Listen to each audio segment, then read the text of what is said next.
Chapter 337. Lord Mo raised his phoenix eyes slightly, and his expression was gentle. He only reached out and lightly brushed his sleeves before walking forward as if he hadn't seen anything. It was as if it wasn't a beautiful girl who wanted to throw herself into his arms, but a blind little bird that had flown over and been unceremoniously flicked away by him. Hidden Flower, who was following behind his master, chuckled silently in his heart before following her like a lackey. He would just pretend that he didn't see his master occasionally going crazy or something. He was a considerate and loyal little guard, so he wouldn't say things like, "Master, you're really crazy." Mo Lien hadn't taken 2 steps when she suddenly stopped. She abruptly turned around and narrowed her phoenix eyes as she swept her gaze over the passers-by behind her.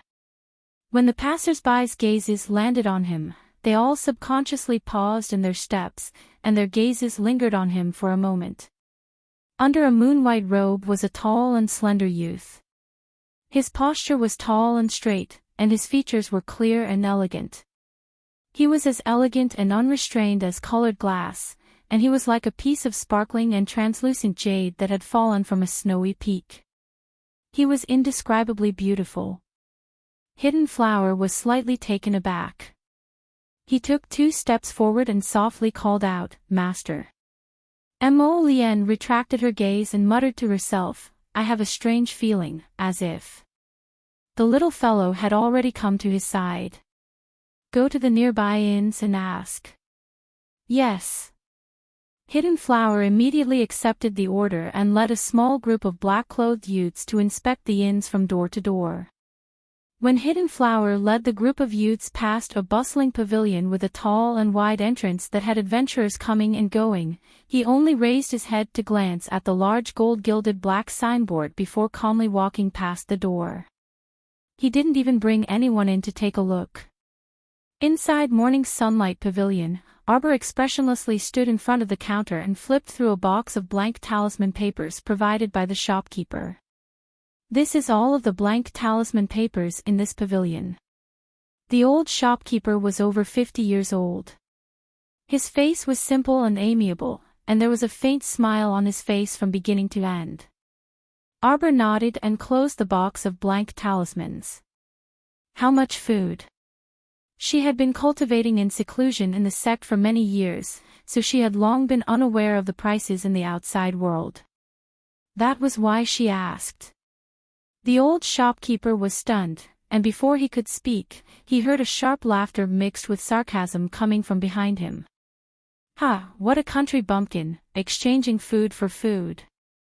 Are you kidding me? Get out of the way." Arbor turned his head slightly and saw a young girl with an oval face and vertical eyebrows. She was walking forward with her chin held high. The young girl looked to be about 17 or 18 years old. She was wearing a blue brocade gown with a butterfly pattern, a red muslin cover, and a lake green pleated skirt. As she walked, the hem of her skirt fluttered in the wind.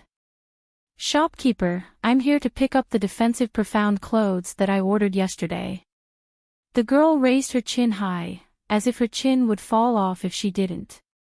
When the girl approached, she deliberately bumped into Arbor with her shoulder. How could Arbor let her have her way?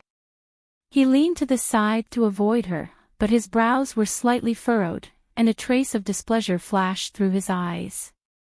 He thought to himself, what an arrogant girl. "Miss Ning, the things are ready." The shopkeeper smiled at her without much change in his expression. He took out a long brocade box from the bottom of the cabinet and placed it in front of the girl. He extended his hand and politely said, "According to the rules, please show me your treasure talisman." Chapter 338. The young girl raised her lips and cast a haughty sidelong glance at Arbor. She pinched a red diamond-shaped jade talisman between her fingers and handed it to the shopkeeper. After the shopkeeper received it, he carefully appraised it and touched the mark engraved on the back of the jade talisman before respectfully returning it to the young girl. "Hello, this is a red jade treasure talisman. It requires 1,000 points to exchange for this defensive mystic garment. Would you like to deduct the points to exchange now? Exchange. The young girl smiled complacently and faintly turned her head to sweep Arbor a glance. She couldn't help but get angry with this glance. She originally thought that the little girl next to her would be so ashamed that she wouldn't be able to lift her head after being ridiculed by her. Who would have expected that she would still see a wooden face? The little girl's gaze curiously landed on the red jade treasure talisman, and her gaze wandered back and forth between the long brocade box and the red jade treasure talisman. Who allowed you to casually look at other people's things? Country bumpkin. Scram. The young girl furiously pushed Arbor. A disapproving voice came from the side. Junior sister, what are you doing? How can you be so rude? Ning Baifin stomped her feet and looked at the tall and handsome man next to her with displeasure. Senior brother, why are you speaking up for the country bumpkin? The little stoic directly ignored the senior brother and sister pair and looked curiously at Morning Sunlight Pavilion's shopkeeper. Do you want to exchange the items here? The shopkeeper nodded with a smile. That's right, little miss. Morning Sunlight Pavilion doesn't directly sell items to individuals. The sale will only be conducted as a public auction. A large-scale auction will be held at the beginning of every month. If the little miss is interested, you can come take a look then. Where did that red jade treasure talisman and those points come from?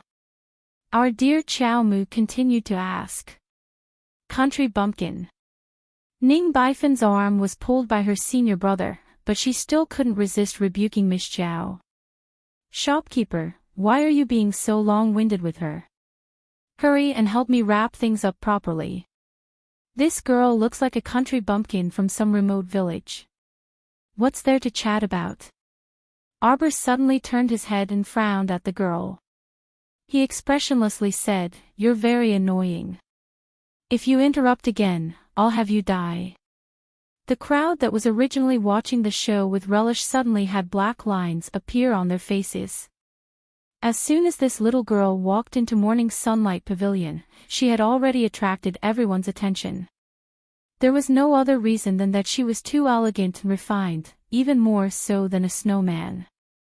Ning Baifin was also angry because her senior martial brother couldn't take his eyes off the little girl as soon as he entered Morning Sunlight Pavilion. Now that he heard the little stoic's words, he couldn't help but fly into a rage. Why don't you try? Hit me. Come and hit me. Slap. The little stoic's hand was as fast as lightning, and her palm struck Ning Baifin's small oval face. The shopkeeper couldn't resist twitching his mouth. He was close, so he naturally could see how fast the little stoic attacked. Almost as soon as that girl finished her provocative words, the little stoic slapped her across the face that he was really asking for it. Blood trickled from the corner of Ning Baifin's mouth from the slap.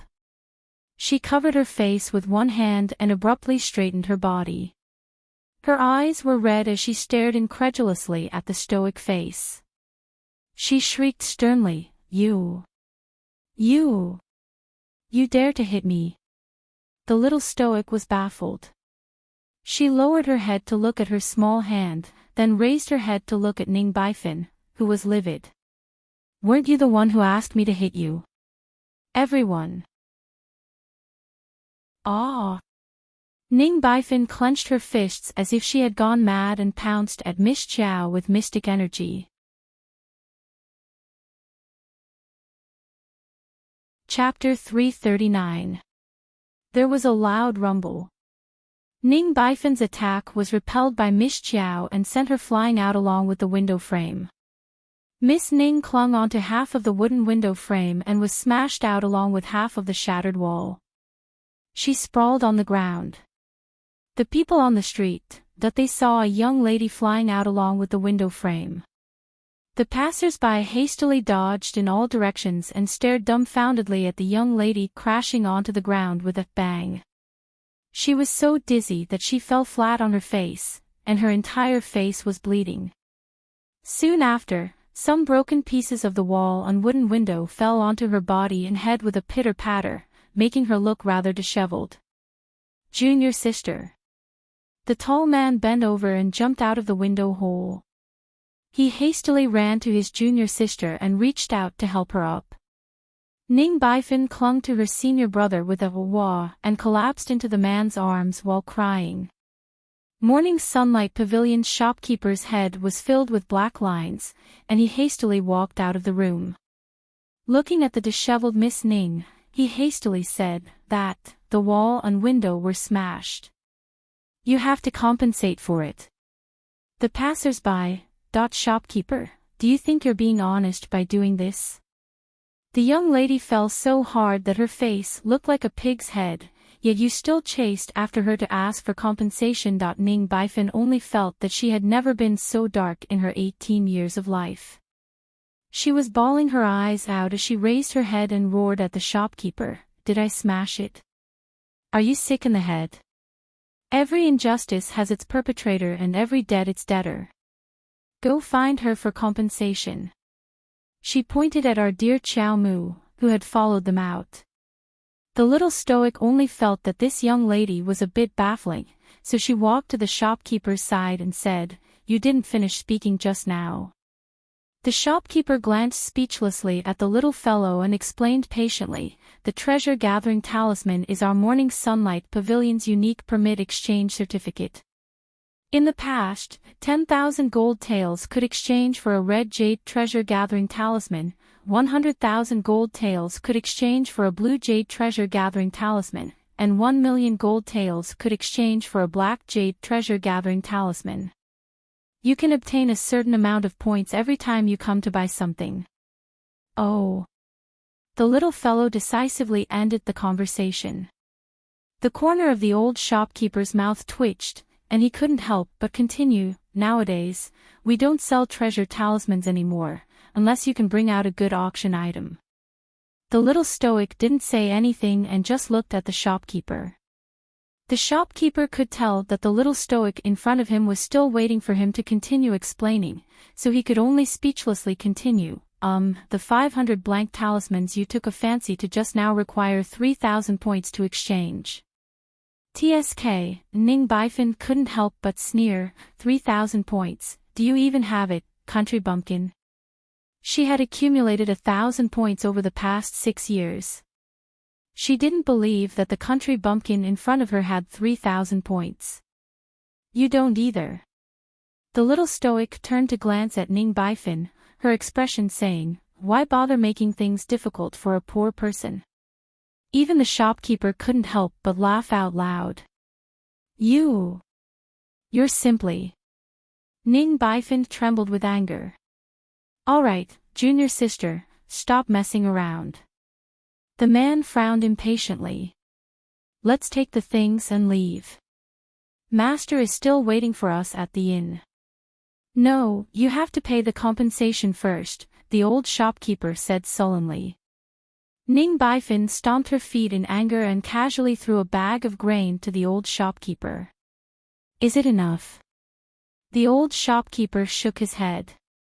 Ning Baifin was furious and threw out another bag. She was so angry that her heart ached. "So many beans, it's enough for you to hire 2 people to repair 10 walls." The shopkeeper finally stopped talking. Ning Baifin turned her head and pointed at Arbor. Chapter 340. Little Village Girl. "Don't be complacent, I'm the daughter of Wanxiang's sex master, Ning Guilai, Ning Baifin. If you have the guts, tell me your name. I'll settle this with you later."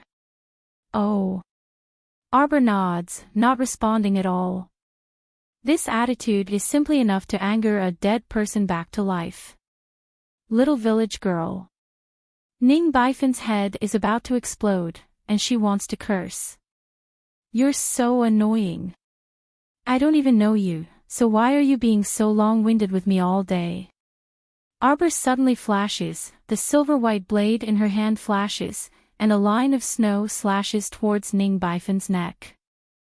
Junior sister. The man behind her sees everything clearly. If that dagger really slashes Ning Baifan's neck, it will really take her life. The man is so frightened that he breaks out in cold sweat. He hastily reaches out and forcefully pulls his junior sister behind him. In a hurry, he circulates a wisp of mystic energy and grabs Arbor's wrist with his bare hand. Seeing that the 5 fingers are about to touch her wrist, Arbor's slender wrist slightly rotates, and the dagger in her left hand instantly swaps. The dagger in her left hand shoots out like lightning. Ah! Ning Baifan turns pale with fright, falling on her but on the ground. Taking a closer look, the dagger that flew out of her hand is now stuck horizontally in Ning Baifan's chest. But because Ning Baifan is wearing a defensive mystic artifact, the dagger only pierces 2 centimeters and can't go any further, so only a faint trace of blood can be seen on her chest. Ning Baifan is still in a state of shock, her whole body slightly trembling. The man turns his head to glance at her, then frowns at Arbor. "Little miss, you're too ruthless.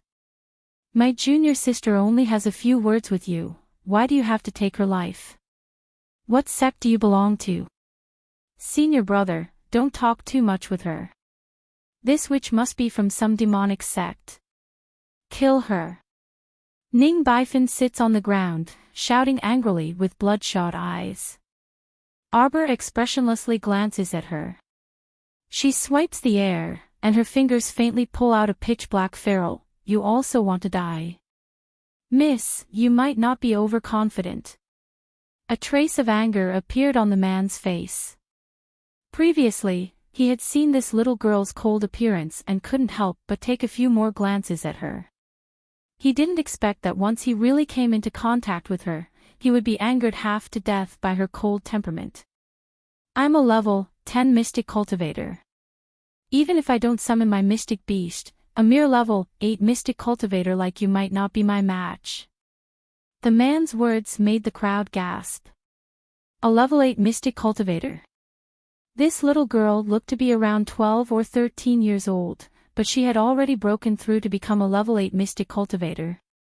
No wonder he was so aloof and cold. "I also don't want to bully the weak. Apologize to my junior sister, and I'll let you go. How about it?" The man said indifferently. "Senior brother." Ning Baifan angrily pounded the ground and roared, "I don't want her apology, and I don't want to let her off. Kill this demoness for me. Kill her." "Shut up." The man growled. The little stoic lifted her eyelids slightly, and the ferrule in her hand shook lightly. "A load of nonsense. We'll know once we fight. Blabbering nonsense all day long. Blabbering my ass, let's fight." It was rare for Master to say that they would stay for a day at this adventurer base so they could split up and move freely. She only came out to buy a blank talisman, so how did she encounter this pair of oddballs? The little stoic thought, if I take them down, I won't have so much to say. On the other side. Master. Huifeng's ghostly figure appeared next to Mo Lian. This subordinate received news that someone is causing trouble in front of Morning Sunlight Pavilion. Mo Lian raised her brows. "Go take a look."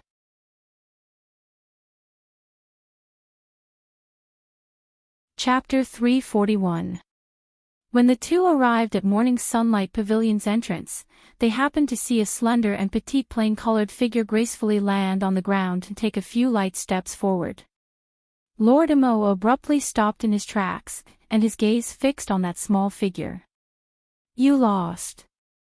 Who was the one who was overly confident? He heard the little girl coldly say a few words, as cold and emotionless as before. Although he didn't see her small face, he could already imagine that the little fellow's face was definitely paralyzed and expressionless when she said this. Cough. Miss Ning's senior brother coughed out a mouthful of blood. He clutched his chest and looked at Arbor in disbelief.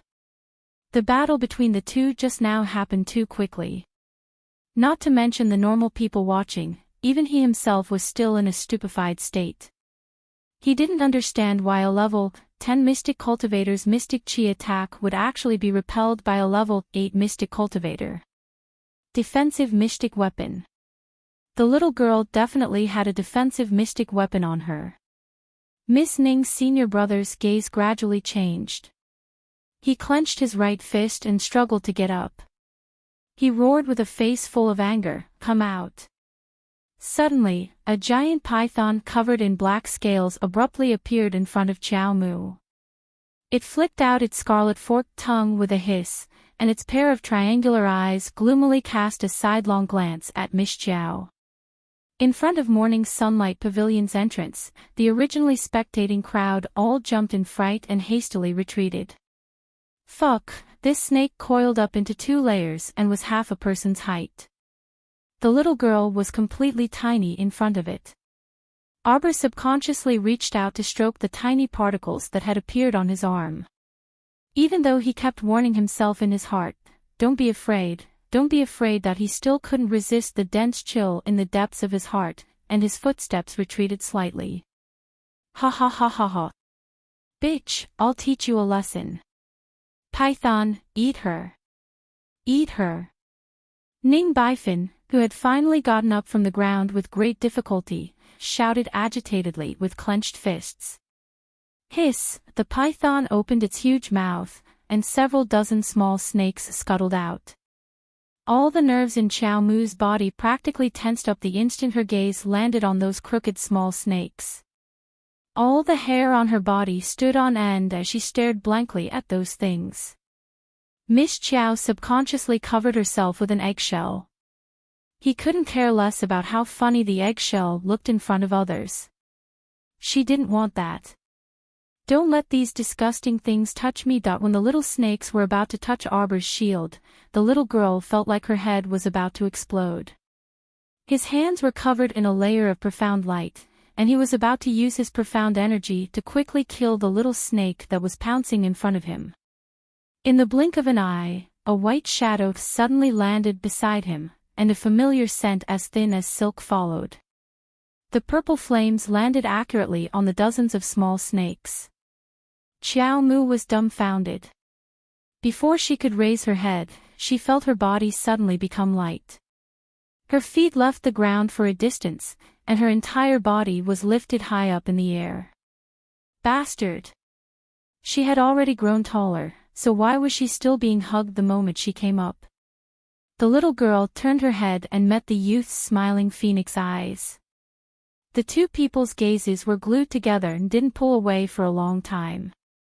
The noisy sea of people around them, the rustling branches and trees, the gentle breeze, and all kinds of things, such as still sand paintings, all disappeared the moment they landed.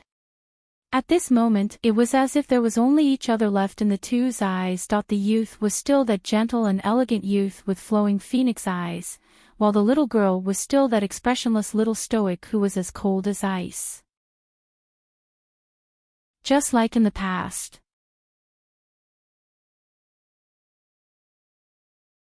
Chapter 342. Bao Bao missed me. The Crown Prince chuckled softly as he gazed at the black vortex swirling in the little girl's eyes. When such a voice fell into the ears of those who heard it, they all felt a little numb. Arbor didn't know what was wrong with her, but she felt like her heart was pounding non-stop like a drum. Her small face seemed to be a bit hot, and a slender and elegant figure was reflected in the depths of her pitch-black eyes. Shameless guy. She wasn't missing him. Our dear Qiao Mu reached out to push away his handsome face that was inches away from her and harumphed with a wooden expression. When she looked down, she discovered that the dozens of little snakes that had scuttled over had long been burned to ashes by the small flames at some point in time. The remaining small flame on the ground emitted a faint purple glow. The Crown Prince actually used a purple flame when he made his move. The little fellow stared at the embers carefully. She remembered very clearly that the flames the Crown Prince controlled 4 years ago were red. Suddenly, someone grabbed her small chin and lifted it slightly. A pair of dark eyes helplessly met Prince Mo's half-smiling gaze. The little fellow dryly asked, "What are you doing?" "What, feeling guilty? Jojo doesn't dare to look at me." "What is this Bao Bao feeling guilty about? What did this Bao Bao do that I need to feel guilty about?" Looking at his refreshing expression, our dear Xiao Mu wanted to pounce on him and bite him hard. This crown prince who appeared as gentle as jade was probably the only one who knew how dark his heart was. "Bite here." A certain person good-naturedly turned his handsome face and pointed at his left cheek. "Bite it better." Huifeng silently stood behind his master, but 1,000 curses were already running through his heart. "Master, where's your moral integrity?" He felt that his master's serious demeanor had completely changed the moment he saw Miss Chiao, that although Arbor's small face was stoic, the corners of her mouth couldn't help but twitch. The crown prince looked at her and pinched her slightly cracked little face. He chuckled softly. "Bao Bao, whether you missed me or not, in short, I missed you a lot." "I missed Bao Bao." "Missed Bao Bao, a lot, a lot." Arbor felt like her stoic face was about to burn up, and a red mist must have already flown over her cheeks. When the young man said this in a soft voice, his phoenix eyes moved slightly and a smile appeared on his face. Who would be able to resist him like this? The little stoic blinked and reflexively reached out to stroke her slightly flushed small face. She replied seriously, "Oh." Crown Prince was speechless. Bao Bao successfully killed the conversation once again. Huifeng's heart was about to cramp from laughing. He pitied their master for having such a stoic face of few words. "It's hard to say." The crown prince helplessly glanced at the little stoic before abruptly shooting a glance at the crowd. He sneered, "Want to slip away?" The man, who was about to withdraw and leave, trembled slightly as he held his junior sister's hand. His entire body couldn't help but tremble. He didn't even dare to recall that large python in order to attract the youth's attention. He planned to quietly leave with his junior sister like this. He planned to quietly recall the profound beast once they were far away. She had tolerated and given in, but why was she still unwilling to let him go? "This stinking bug of yours scared my baby. Do you think you can just walk away like that?" The crown prince raised his slender fingers. 5 purple flames danced back and forth between his lustrous fingers, as mischievous as fairies. "I wasn't scared." Our dear Xiao Mu immediately retorted. "Don't try to be brave in front of me." The crown prince lowered his head to glance at the little girl, a smile flickering in his eyes. "See, just destroy it." "No, don't. I beg you, don't." The man abruptly turned around, his eyes shrinking in fright.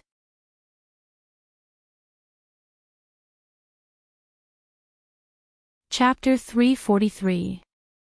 Generally speaking, each mystic cultivator could only contract with one mystic beast in their lifetime.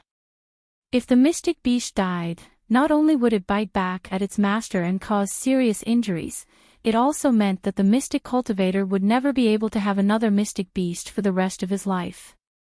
A great mystic cultivator who lost his mystic beast and suffered serious injuries from the backlash, his future was bound to be bleak. Moreover, it could be said that he was practically a cripple. Ning Baifin's senior brother was truly scared at this time. His frightened gaze followed the movement of the youth's raised finger as he watched the youth throw out several wisps of purple flames.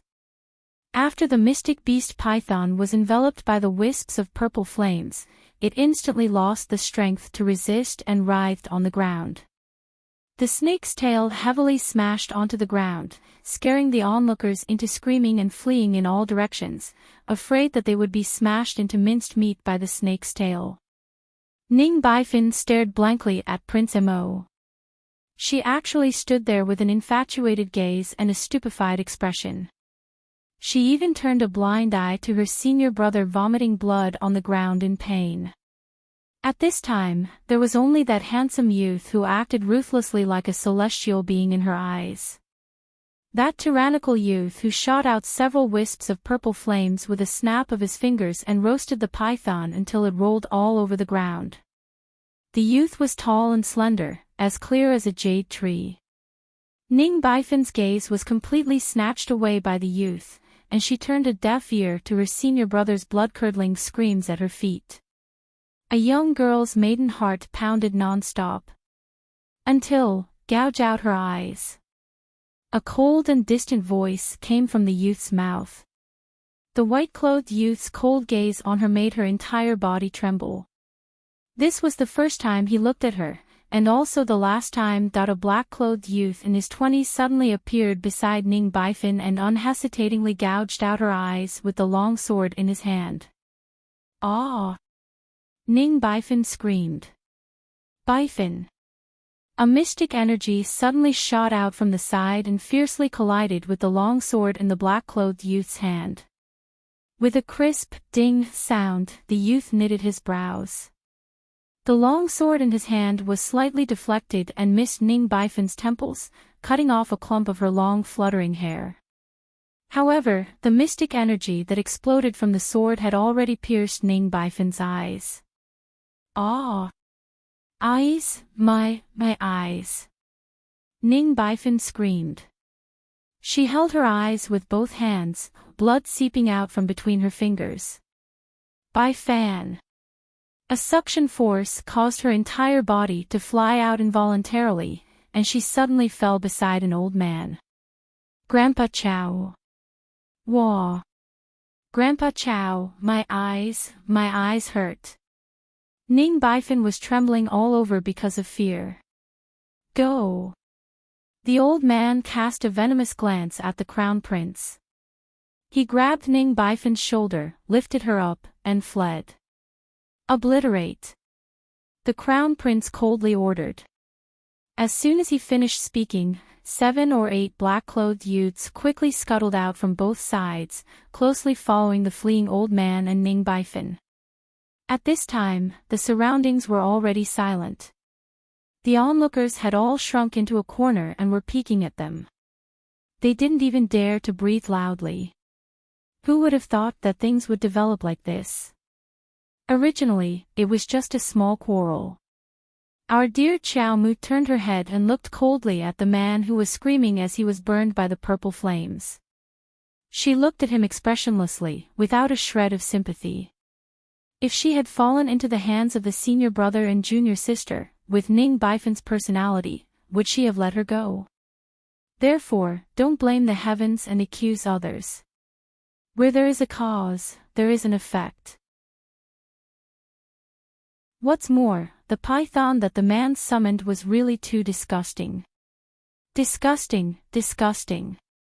Only after all the sticky snake blood on the ground had been burned away by the purple flames did the crown prince put her down.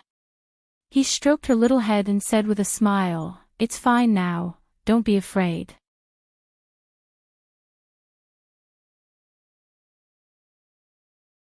Chapter 344.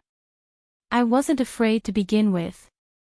Our dear Chow Mu clenched her small hands tightly as she thought to herself. Gentle fingers suddenly separated her hands and grasped one of her soft hands, squeezing it in his palm. Arbor raised his head slightly to glance at him. Her small hand reflexively moved in his palm, but he held it even tighter. "Greetings to the young master." The old shopkeeper returned to his senses and hastily bowed in greeting. The old man was about to break out in a cold sweat from fright. He didn't expect such a small matter would alarm the young master. "Old Han, what happened just now?" The crown prince held the little girl's hand and lifted his sleeve slightly, indicating for the old shopkeeper to speak without ceremony. Morning Sunlight Pavilion's old shopkeeper couldn't help but wipe his cold sweat with his sleeve. He looked at the expressionless little girl next to the crown prince with an embarrassed smile and howled inwardly, "Oh, great aunt. You should have said earlier that you were acquainted with our young master and quickly took away that box of blank talismans. Then everything would have been fine." Since the young master asked, how could Han Chong dare to conceal anything? He hastily recounted everything that happened in detail. When he mentioned that box of blank talismans, he stammered awkwardly. This old servant didn't know that this little miss was acquainted with young master. Mo Lien lowered her head to glance at the little stoic. When she saw the little stoic blinking her clear eyes at her, she couldn't help but laugh. What is it? This morning sunlight pavilion is yours. The little stoic was curious. In her previous life, she had heard of Morning Sunlight Pavilion's resounding reputation, but she had never set foot inside due to her poor and pitiful circumstances, so she naturally didn't know the pavilion's rules. If the Crown Prince could open this Morning Sunlight Pavilion in this kind of small adventurer base in a remote corner, it could be seen that other large cities also couldn't do without this auction house. That's right. The Crown Prince nodded and squeezed the little stoic's small hand with a smile. Come, let's talk inside. Seeing the large hole by the door and window, the Crown Prince creased his brows slightly. Did you compensate? Old Han wiped the waterfall of sweat on his forehead and nodded vigorously. Yes. Just 2 bags of beans. The little fellow at the side curled his little mouth, obviously looking down on these 2 bags of beans. How do you do things? Hidden Flower, who had heard the news, winked at old Han. 2 bags of beans is so little. Is it enough compensation? Hurry up and send more people over to ask for more compensation. Han Chong was dumbfounded. He snuck a glance at the Crown Prince's displeased expression and hurriedly nodded in agreement. He led his men and hurried to the inn where Wanxiang's sect was staying. You don't know how to do things. Hidden Flower had just approached with a smile when the Crown Prince waved his hand in disdain. Follow old Han and have a look. Oh. Jojo, I've saved a few thousand blank talismans for you. Let's go back later and I'll get it for you. The Crown Prince held the young lady's hand and walked into Morning Sunlight Pavilion. Master said that we'll gather at noon.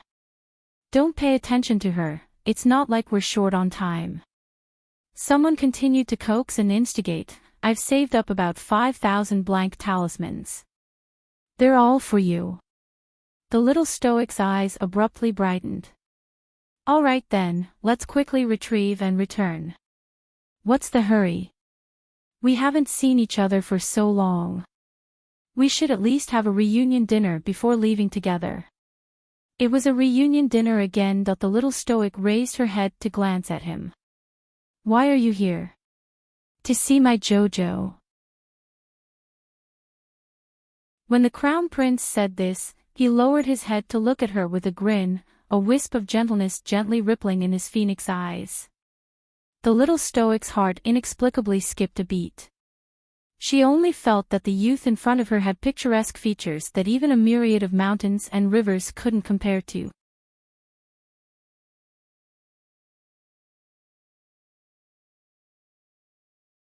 Chapter 345. What a detestable evildoer. Arbor turned her head and was about to take small steps forward. The Crown Prince suddenly grabbed the little girl's hand tightly. Our dear Chiao Mu was caught off guard and threw herself into his arms. This bastard. Arbor raised her hand to rub her nose and raised her head.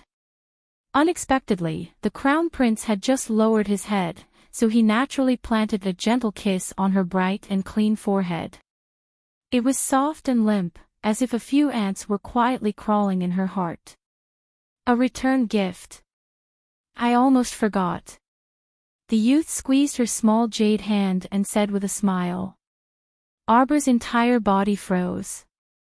A trace of confusion appeared on her slightly raised face. She felt that something wasn't right. Mo Lien reached out to cup the little fellow's small face and stared into her large, rippling eyes. A satisfied smile appeared on his lips. Look, in that pair of beautiful eyes that were as calm as a dry well and filled with desolation, there was now his reflection. How wonderful. Our dear Chiao Mu came back to her senses and expressionlessly slapped away his slender fingers. She turned around and walked directly to the counter. The Crown Prince couldn't help but laugh and slowly followed behind her. Old Han stuffed the box of 500 blank talismans back into the secret cabinet. Arbor found the right place and stood in front of the cabinet. She turned her head to look at the Crown Prince with a bit of expectation on her wooden face. Here, this is for you. He stuffed a half-black, half-white, diamond-shaped jade talisman the size of a longan. There was a small hole in the top and a thin red string holding it together. Treasure talisman. Arbor remembered what the old shopkeeper said. There were a total of 3 types of treasure talismans: red jade, blue jade, and black jade. Then what was this half-black, half-white one? A key. Mo Lien took a few steps forward and held the little girl's small hand. He led her into a small room and pulled her to a row of cabinets with carved jade ornaments. These ornaments were all carved with all kinds of small, circular, diamond-shaped, and square holes. Arbor was intelligent and immediately understood. He placed the diamond-shaped jade talisman on one of the vases, and a small secret door suddenly opened on one side of the wall. All of Morning Sunlight Pavilion's private vaults can be opened with this key. Seeing the little fellow suddenly raise her head to look at him, he couldn't help but laugh and raise his hand to stroke her head. If you don't want to look for it, it's fine to have the shopkeeper retrieve it. There were 3 more doors after that, each of which could be opened with the diamond-shaped jade talisman in Arbor's hand. Finally, they entered a warehouse. Arbor found 500 blank talismans on a long table. Only then did he realize that the shopkeeper had already transferred the talismans into the storehouse. But that was also true. Most people in their line of work were very cautious. She guessed that when she and Miss Ning were arguing, the old shopkeeper had already quietly ordered his subordinates to move the items back.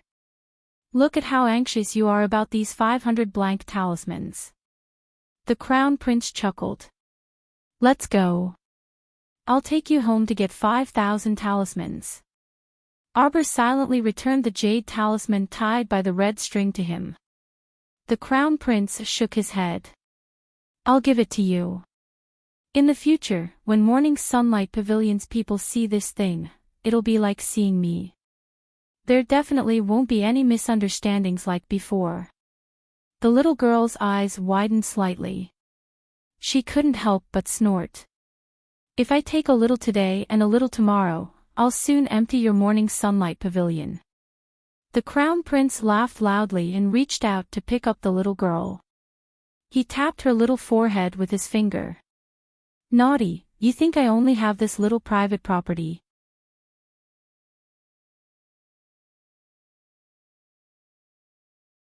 Chapter 346. Our dear Chiao Mu stared blankly at him. Just how rich was this guy? From his tone, it seemed like he didn't care about all of Morning Sunlight Pavilion's assets. That's right. He was the most famous genius Crown Prince of Northern Mo and the person all of Northern Mo looked up to. Darling Chiao Mu lowered her head and unconsciously poked her fingers together before silently stuffing the jade talisman with the red string into her waist pouch. The Crown Prince chuckled. Although he couldn't see the expression on the little fellow's stoic face, he could feel the happiness in her heart. Oh, it seemed like he had to get Hidden Flower to sort out an inventory of his assets that she didn't expect that the Crown Prince would own a comfortable 2-story pavilion residence in this kind of small adventurer's residence in the wilderness of the Great Western Territory.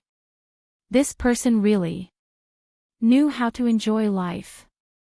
Darling, wait here for a while and play with these blank talismans first. The Crown Prince carried her to the bedroom on the 2nd floor and stuffed a large box of blank talismans into her hands. Then, he left her in the room and went out by himself. Our dear Chiao Mu's mouth twitched. It wasn't like she was counting banknotes. She didn't have the hobby of counting talismans. But so many blank talismans really make this darling's heart feel very comfortable. Miss Chiao flipped through the box of blank talismans and started counting silently in her heart. When she counted to 2,000, there was still a thick stack at the bottom. Our dear Chiao Mu speechlessly put down the talismans in her hand. What was going on?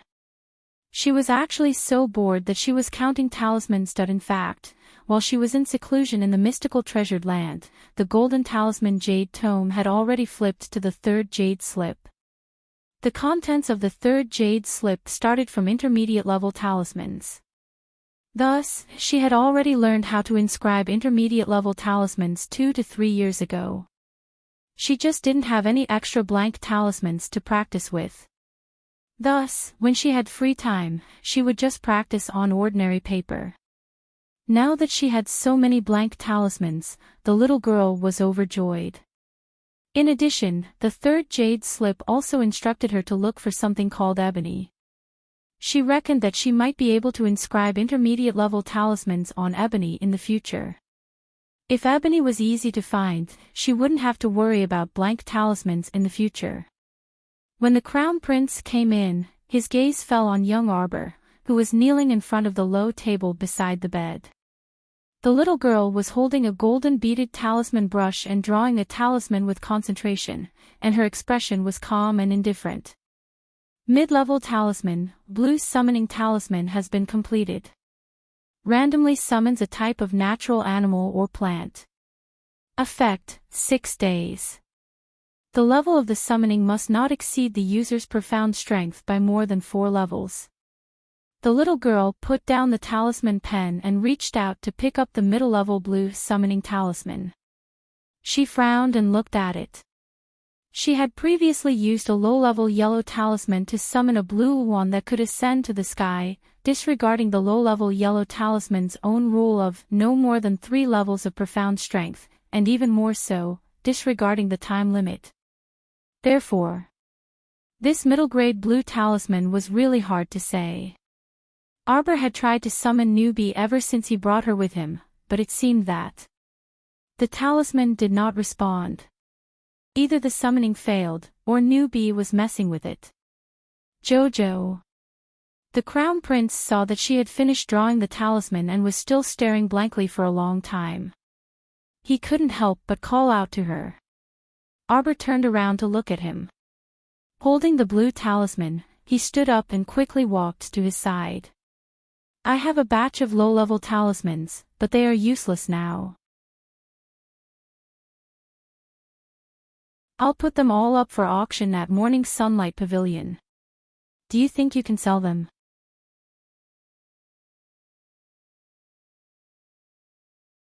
Chapter 347. The Crown Prince glanced at her in amusement. How much do you have? 100 blue storage talismans, 80 yellow summoning talismans, 20 blue summoning talismans, and a portion of low-level auxiliary talismans. Will anyone buy this much? The little girl asked with her head tilted.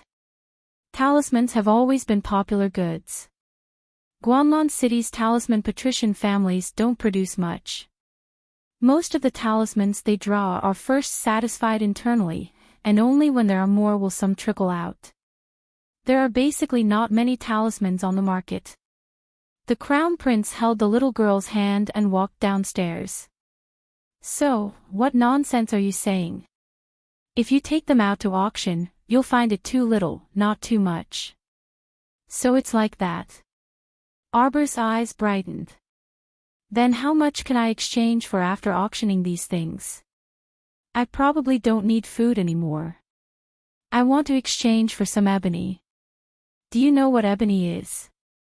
Mo Lian's footsteps paused, and she said with a nod, ebony basically grows in the south. Do you have any requests? Arbor thought for a moment. The wood has to be undamaged, and there aren't many other requests. It needs to be cut into small pieces, about the size of a bamboo tablet. For drawing talismans, the crown prince asked with a smile. Arbor nodded vigorously. Ebony isn't that rare, so you don't need to exchange for it with auction items. The Crown Prince squeezed her small hand and said, "I'll have someone prepare a batch for you first. As for those auction items, how about I exchange them all for mid-grade magnetite at the beginning of the month? Are all transactions in auction houses using magnetite now?" "That's right." Mo Lien nodded with a faint smile. In the past, gold could be used for transactions, but now, those lousy stones aren't worth anything anymore. When ordinary people traded, they naturally used food as a medium. For mystic cultivators, magnetite transactions are naturally more convenient. Just leave the mid-grade magnetite in morning sunlight pavilion. If I need it, I'll come get it. If not, give it to your subordinates. Mid-grade magnetite was suitable for level 5 to level 8 mystic cultivators. If she completely merged with the small water ball's essence water, she probably wouldn't need mid-grade magnetite anymore. During this journey of more than 20 days, Xiao Mu would travel at dawn and rest at night.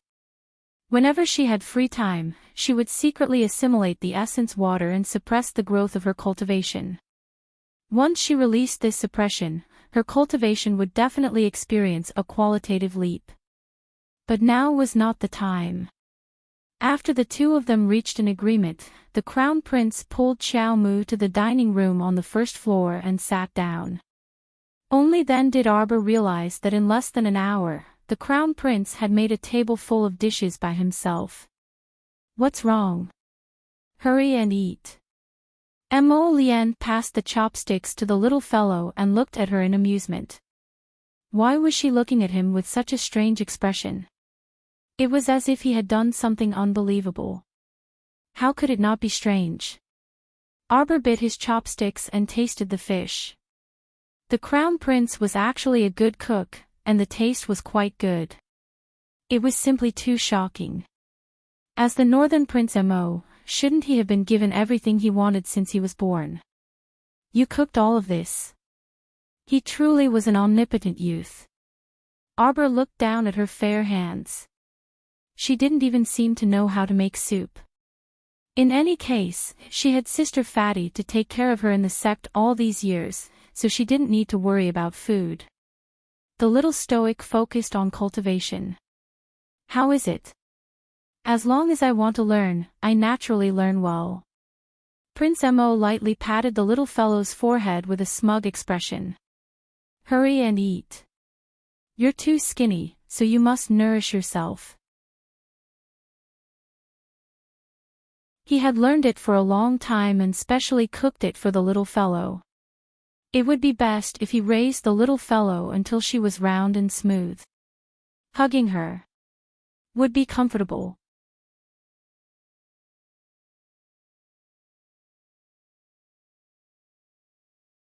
Chapter 348. Arbor's belly was a bit round from eating this meal. She lightly patted her belly and reached out to take a plate of oranges from the Crown Prince. Xiao Mu lowered her head and silently ate 2 slices. So sweet. She didn't let go of the plate. Although she was a bit full, she greedily ate 2 more slices. Mo Lien tidied up everything and came over. He saw the little fellow gnawing on a plate of oranges. Her little appearance was truly adorable. He walked to her side and held her small hand. His heart felt like it was scratched by a kitten's claws. A trace of a smile appeared on his lips. "Let's go. We can go out to digest the food." "Where are we going?" "To tell your master that we're going to Shisha Valley together." Arbor. You didn't stay at an inn after arriving at the adventurer base. Where did you go?" The Crown Prince squeezed the little fellow's hand in passing. "We. Young master." The moment the two opened the door and walked out, the old shopkeeper, who had been waiting for a long time, jumped in front of the Crown Prince. "You've gotten your debt back." Mo Lien indifferently glanced at Han Chong. The old shopkeeper nodded like he was pounding garlic. The young master had already sent Sir Hidden Flower to follow them. How could they not get it back? Moreover, after those people from Wonseong sect discovered that their young Miss Ning Baifin had also died, how could they dare to stay? They quickly scattered like birds and beasts. And, be smarter in the future. Don't be so easy to talk to, the Crown Prince instructed before waving his sleeves to let old Han leave. The old shopkeeper wiped the sweat from his forehead. When he left, he couldn't help but smile wryly. Heavens, with the current market, 2 bags of beans aren't even enough to repair a wall. How dark is the young master's heart? No, the little girl's heart is even darker. If the little girl didn't complain, how could the young master send people to ruthlessly get his dead back? After old Han returned to Morning Sunlight Pavilion, he hurriedly gathered all his subordinates for an emergency meeting and exhorted them to never offend the young master's little girl. Because the consequences would be much more serious than offending his young master. That one something Ning something. She's really dead. The little girl lightly tugged on the Crown Prince's hand, asking the youth with her gaze. Of course. Mo Lien nodded knowingly. To how could he allow this little girl, who was so arrogant to say that she wanted to kill him, to live? Then why did you dig out her eyes? The little fellow tilted her head and asked whatever came to her mind. Because she keeps staring at me. I don't want her to look at me. That's because you're good-looking. You can't blame others for staring at you, the little girl said with a serious expression. There was a hint of cuteness in her little stoic face. It was really quite interesting. Hui Feng, who was silently following behind them, couldn't help but twitch his mouth when he heard this. He always felt that when the Crown Prince and the little girl were chatting together, the scene was especially strange. Mo Lien couldn't resist laughing out loud. Between me and Duan Yu, who's prettier? You. The little girl replied without any hesitation before adding, actually, Duan Yu's looks aren't bad either. Hui Feng almost cramped up from laughing, and he snuck a glance at the Crown Prince. Sure enough, he saw that his lord's handsome face was smeared with a layer of black. Teed up, the little girl said that Duan Yu was quite good-looking, stabbing the Crown Prince in the heart. Don't worry, he's definitely become ugly now. The Crown Prince held the little girl's hand tightly and stabbed his opponent with all his might. Who? Duan Yu. That's really pitiful. The little girl pursed her lips. Hui Feng felt like he couldn't take it anymore. He was about to pass out from laughing. How could these two people's conversation be so strange and hair-raising? At this time, Omni Faction's faction master Ning Guilai also received news of his beloved daughter Ning Baifin's death.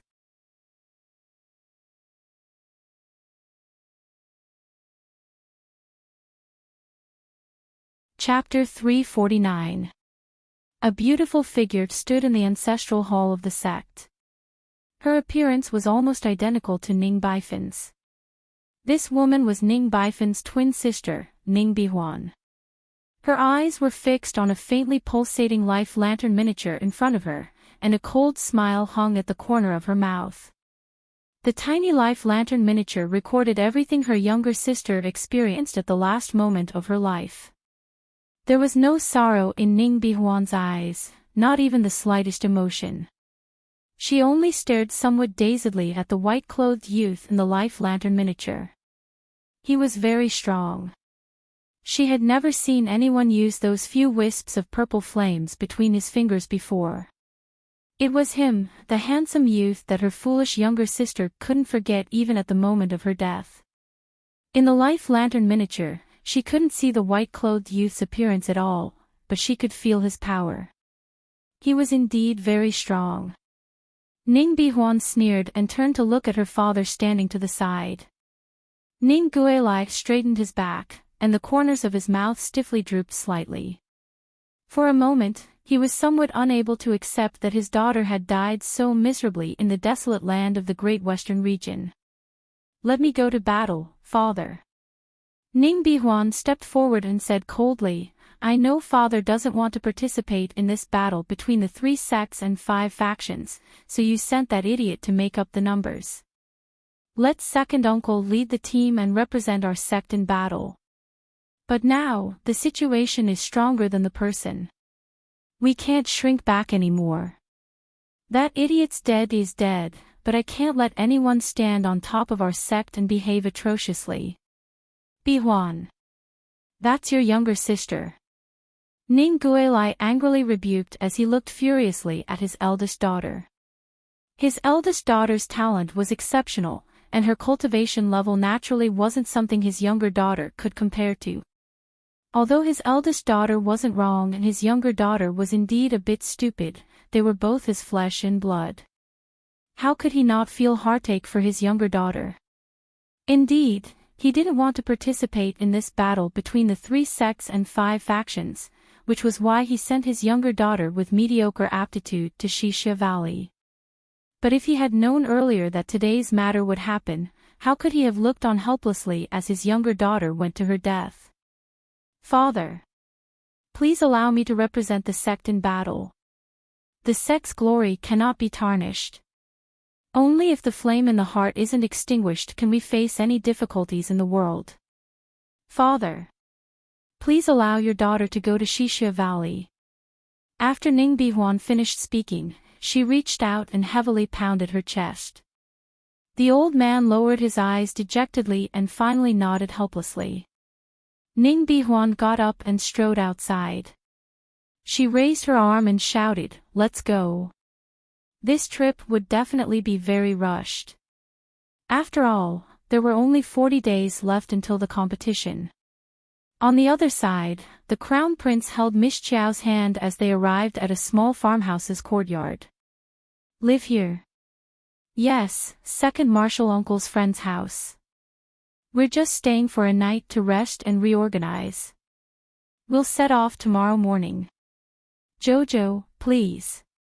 Su Shanshan and Shui Zhao's voices came to an abrupt halt as they looked at the young man in white who was holding their junior sister's hand. They all had an impression of this young man. They had met once in Qinghe Town. At that time, he had held Jojo's hand and shot an arrow that took the life of a level 3 zombie puppet. It had left a deep impression on him. Senior sisters, Mo Lien wants to go with us. He also wants to go to Xixia Valley. Arbor ran past his 2 senior sisters. I'll go talk to Master. Greetings, senior sisters, Prince Mo said courteously. Su Shanshan and Shui Zhao didn't dare to be arrogant and hurriedly returned the Crown Prince's greeting. During the celebration banquet for the operation in Qinghe Town, the city lord had respectfully addressed him as Your Highness, so he must be of noble birth.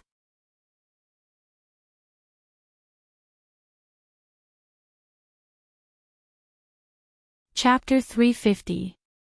Although the Holy Water sect transcended the secular world, in reality, no one could escape from the secular world in their lifetime. Looking at this youth, disregarding his noble status, his martial arts skills were quite worthy of respect. Murong Sun and her youngest disciple walked out of the room hand in hand. When her eyes landed on Prince Mo, she was slightly startled. So your highness has graced us with your presence. Murong Sun cupped her fists with a smile. Mo Lien returned the greeting and said with a smile, Greetings to Peak Master Murong. The little stoic thought, Master and the Crown Prince know each other. But that's right. The 3 sects and 5 factions competition invitations were all sent to the old Great King of Mo Kingdom, so it could be seen that they had some interactions with the royal court. Perhaps there would be other influential officials from other kingdoms attending this competition besides Prince Mo. Murong Sun didn't say anything when the Crown Prince wanted to head to Xixia Valley with the Holy Water sect. However, when she saw the Crown Prince holding her youngest disciple's hand and saying that they were going out for a stroll, she suddenly felt like she had fucked a dog. What was going on? Why did it look like her disciple's son-in-law was visiting? Was this appropriate, huh? Her youngest disciple. She actually silently ran off with the crown prince without saying anything. Was this appropriate, huh? Little disciple, come back here. When it was close to evening, all of the holy water sect disciples returned to the courtyard. The crown prince and the little stoic finally returned unhurriedly. The crown prince was also carrying a basket of vegetables. A basket of vegetables in his left hand and a bag of pastries in his right. Murong Sun and the others twitched their mouths oddly. They felt like this scene was a bit strange. Such a handsome young man in white who seemed to be above the common populace was carrying a basket of vegetables in his hand. Cough, cough, cough. How could these vegetables match up to his noble hands? But even so, it still couldn't obscure his jade-like handsomeness in the slightest. The little stoic directed the crown prince to put down the vegetables and looked up at him, hinting for him to explain with her eyes. The crown prince chuckled involuntarily and patted the little fellow's head. He then said, "We met a strange uncle on the way and begged everyone to exchange magnetite. Jojo pitied him, so he used a mid-grade magnetite to exchange for some vegetables and a bag of seeds." Arbor nodded and tugged at his sleeve. The crown prince said, "Oh, that's right. We also brought some snacks for the senior sisters." The group of senior and junior sisters from the Holy Water sect cheered and surrounded the table, talking all at once. As expected of our blood-related junior sister. She thinks of senior sister wherever she goes. Young Shirong snatched a piece of dessert. Hey, there's still a dessert shop in the adventurer's base. Yes, exchange with magnetite. 2 pieces of low-grade magnetite for a packet of pastries. The crown prince nodded. Xiao Mu nodded. It's very cheap. The group of senior and junior sisters who were eating almost choked on their own saliva. This pair of prodigal children. You actually used 2 pieces of low-grade magnetite to exchange for snacks.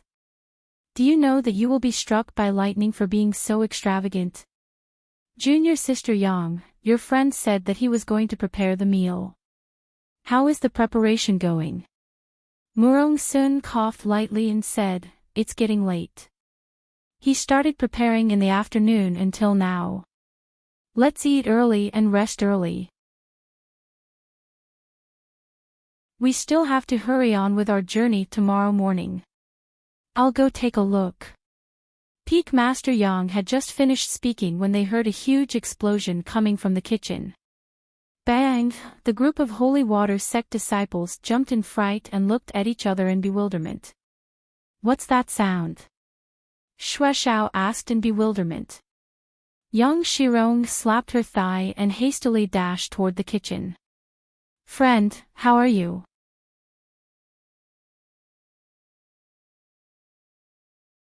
Chapter 351. Cough cough, cough cough. A middle-aged man covered in soot and grime burrowed out of the kitchen ruins and hastily waved his hand at the Holy Water sect's master and disciples who had surrounded him. "Nothing, cough cough, cough cough, it's nothing. It's nothing, cough cough. Don't be nervous, cough cough cough." Although Murong Sun's expression was calm, her lips still twitched involuntarily. As expected, a dumbass friend was also a dumbass. She shouldn't have agreed to stay here with that dumbass. Wouldn't it be better to just find an inn to stay at? Why did she have to save on those 2 expenses? All in all, it would only take 1 night. Lu Yun covered half of her face with her sleeves and chuckled. "Looks like our dinner tonight is ruined." "Ah, it's nothing, it's nothing. I'll go make some preparations. You guys wait in the living room first. The kitchen already blew up for you, so what else can you prepare?" Young Shirong casually knocked the middle-aged man's head. Everyone's lips twitched, finding this scene comical. "Then let's make a few racks and roast them simply." Murong Sun turned to Prince Mo. "I'm fine with anything." Mo Lien smiled faintly. That's right, young Master Mo and little junior sister just happened to bring back a large basket of vegetables with meat and vegetables. How timely! Hence, the group of people busied themselves setting up the roasting racks, washing vegetables, and picking vegetables.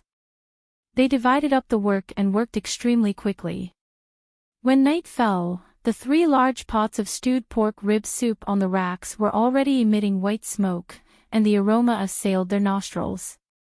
Arbor was afraid that there was not enough food, so he secretly took out more food from his storage talisman. Everyone ate very happily this meal. Halfway through, Murong Sun took out 2 jugs of wine from her inner world and drank with her 2 junior sisters. Under the night sky, the faint firelight reflected off the little girl's face.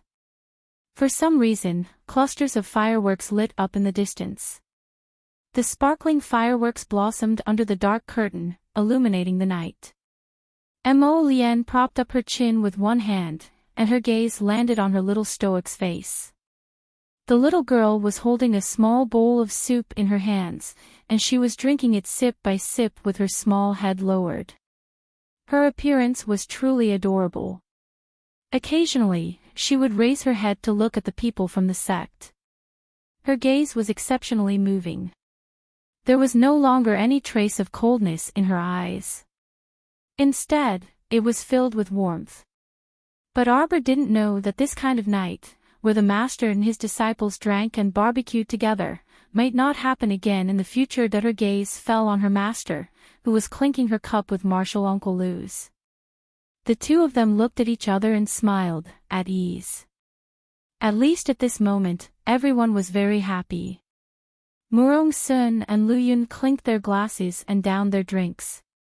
Young Shirong was chewing on a scalding pig trotter as she glanced at the 2 of them.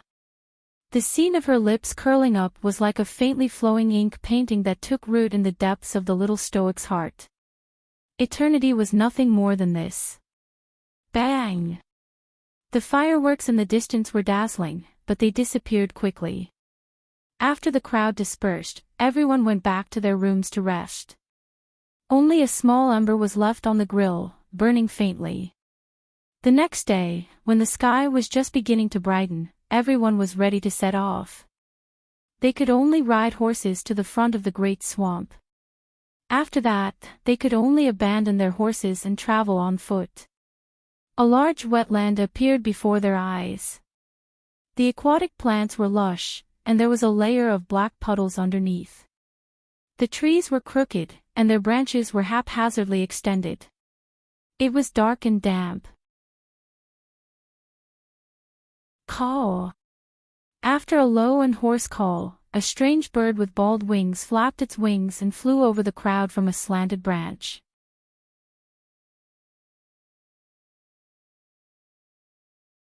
Chapter 352. Be careful, everyone, Murong Sun instructed and took out a wooden stick she prepared beforehand from her inner world. Everyone also opened their inner worlds and took out their pathfinding sticks before cautiously following behind Murong Sun. The group was silent and did not make a sound. Everyone's attention was focused on the swamp overgrown with aquatic plants beneath their feet. Knowing that the path would be difficult to traverse, everyone had already changed into tall riding boots. This great swamp was extremely vast, and the entire swamp was interwoven with withered branches and trees, so it was not suitable for mystic energy to fly. Moreover, the journey was too far. If they flew halfway and their mystic energy ran out, the rest of the journey would be even more difficult. Hence, everyone was prepared to cross the great swamp on foot from the start. Arbor was at the front of the group in the middle. She stepped on the soft mud and leaves as she trudged forward. After walking for a while, she looked up at the intertwined tree branches that stretched across the sky. These messy tree branches nearly blocked the entire sky. She really disliked this place. It was so gloomy that it made her feel uncomfortable. Her small hand landed in Prince Mo's dry palm. He squeezed her hand and quietly said, "If we're fast, we can leave this place in 3 days. There's a dense swamp gas above here, so normal flying mystic beasts can't cross it. Little 7 can, but he's still in closed-door cultivation. Weak Chicken should be able to do it too, Arbor thought. However, Weak Chicken's body is not as big as the Crown Prince's golden dragon. It'll probably be a bit strenuous to carry 30 people across this great swamp, and there might not be enough seats to sit on. But in the end, the little fellow felt that Weak Chicken was a bit unreliable. If something happened during the journey, she didn't know who she could cry to. Shit, there's a snake here. It freaking almost crawled under my skirt just now. It scared me to death. Chang Yushi screamed incessantly. Young Shirong slapped the back of her head and reprimanded, "You're a girl, so don't be so rude." Darling Qiao's entire body quivered. Almost like a conditioned reflex, she suddenly jumped onto Prince Mo and reached out to wrap her arms around his neck. The Crown Prince felt as if he had caught a hot potato. He did not know whether to hug the little girl or throw her away. Embarrassed, he met the 3 Peak Masters' murderous gazes, which looked like they were looking at a lecher. The group of senior sisters from the Holy Water sect all turned their heads and looked at the 2 of them with sparkling, gossipy gazes. Something's wrong. Isn't little junior sister and this young Master Mo a little too intimate? TSK, at the moment of danger, little junior sister's first reflexive jump into his arms was already a huge problem. Put her down. Murong Sun immediately jumped out to break up the affectionate couple and pulled the little girl to her side with a dark face. This stinky brat, don't think that she didn't notice that his arms were hugging her so smoothly. This probably wasn't his first time hugging her. Prince Mo coughed lightly and hastily walked past Su Shanshan and Xue Xiao to follow closely behind Murong Sun. Peak Master, you still have to lead the way, so it's not suitable for you to look after Jojo. Let me do it.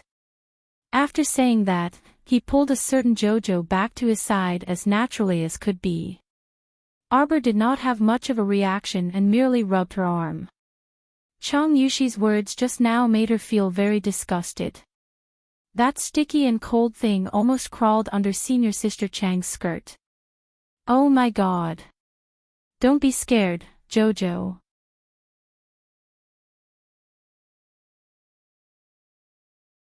Chapter 353.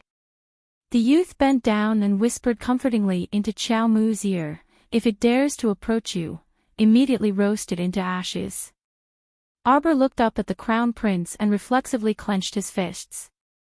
No. I'm not afraid of it. I want to beat it to death myself. Good. The Crown Prince praised the little fellow with a grin. I knew my Jojo would be fearless. Arbor exhaled in relief and felt his taut nerves relax a bit.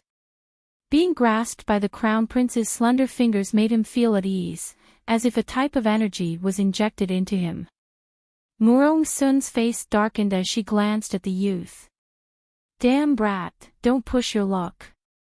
It's already good enough that I let you come along, but now you're abducting my disciple right in front of me. This is simply preposterous. Don't be angry, don't be angry. Young Shirong walked next to Murong Sun and chuckled as she fanned her with her hand. I've already gotten used to it. My disciple is so outstanding, so it's normal for everyone to want to steal my disciple. Who are you calling your disciple? Murong Sun roared. Seeing her 2 senior sisters daily quarrel again, Lu Yun helplessly rolled her eyes. She took out an umbrella from her inner world and leisurely followed behind them. Chen Hanzi muttered exasperatedly, why are the 2 ant masters always at odds with each other? Doya spread her hands and said with a smile, it can't be helped. During the entrance exam, little junior sister was clearly brought back by second ant master, but eldest ant master snatched her back not long after. This is the way the 2 ant masters get along. Ah! Before the other female disciple from Third Peak could finish speaking, she suddenly felt her body abruptly sink, and she involuntarily cried out in alarm. Mingxia! Shenhanzi and Doya reflexively reached out and grabbed one of Mingxia's arms each. Their faces were slightly pale as they held on tightly. The others hastily rushed over after hearing the news. Prince Emo tightened his grip on the little girl's hand, his expression solemn. These quagmires can change their direction. It was clearly fine when they walked past, but when it was Mingxia's turn, she sank into the quagmires. Don't worry. Turn your body slightly to the side and maintain it. Murong Sun took out the rope Yu Xian prepared from her inner world and quickly tied a knot around Mingxia. Murong Sun gathered her energy and leaped up, pulling Mingxia's entire body out of the swamp. However, what followed was a swamp crocodile with wet bumps all over its face, bearing its fangs. No, to be precise, it was a corpse crocodile that had mutated. Be careful. It's a level 3 mutant swamp crocodile. Arbor was shocked. He reflexively took out his crow-repeating crossbow and shot an arrow without aiming. The black gold arrow pierced through the swamp crocodile's open jaw and flew out of its back, creating a hole that was neither big nor small. With a splash, the corpse crocodile was shot back into the depths of the aquatic plants. Mingxia stretched out her hand to hold on to a withered branch and hung in midair. However, her eyes were staring blankly at the corpse swamp crocodile that had been shot back into the water by her junior martial sister. She could not help but tremble slightly. She was just one step away from being bitten by the zombie crocodile. Are you hurt? Murong Sun asked anxiously. No. Mingxia shook her head, still shaken. Be careful of your surroundings. The little stoic expressionlessly shouted. The black gold arrow that had just been shot out of the corpse crocodile's mouth returned to her with a fishy stench.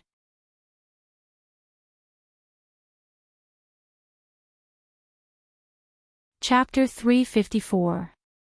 Arbor slightly stretched out his arm, and the crow-gold arrow flipped in the air. With a light flick, he shook off the dirt on the arrow and steadily landed on the crow-repeating crossbow. At this time, pairs of small eyes emitting a faint red light peeked out from the underbrush around the swamp. There were about 20 or so zombie crocodiles that were rapidly swimming towards the crowd. Truly disgusting things. The Holy Water Sect disciples all stood back to back and struck balls of mystic energy at the floating zombie crocodiles. Wherever the white light flashed, the zombie crocodiles were blasted into pieces by the mystic energy. After all, this group of people were all level 10 mystic cultivators and above, so they did not expend much mystic energy to deal with these level 3 mutated zombie crocodiles. However, they needed to be careful and not let the zombie crocodiles get close. If they were bitten, it would not be a laughing matter. Although 20 or so zombie crocodiles looked like a lot, each of the 30 Holy Water Sect disciples only had to deal with 1 or 2 zombie crocodiles. Moreover, there were also 3 peak masters present, so the Crown Prince basically did not have to make a move. The battle was nearing its end. Murong Sun blasted open the head of the last zombie crocodile and abruptly turned to look at the disciples. Her gaze finally landed on her youngest disciple. Are you all right? We're fine.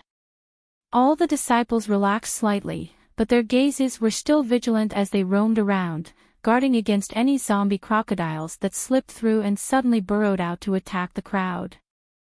Arbor lowered the crow-repeating crossbow in his hand and said with a solemn expression, "Be careful. Don't get bitten by these things." Everyone nodded in succession with a heavy heart. Continue forward. Murong Sun turned around to lead the way. Young Shirong also lost the mood to joke with her senior sister and quickly followed. All right, be careful and keep up with the group. Let's go quickly.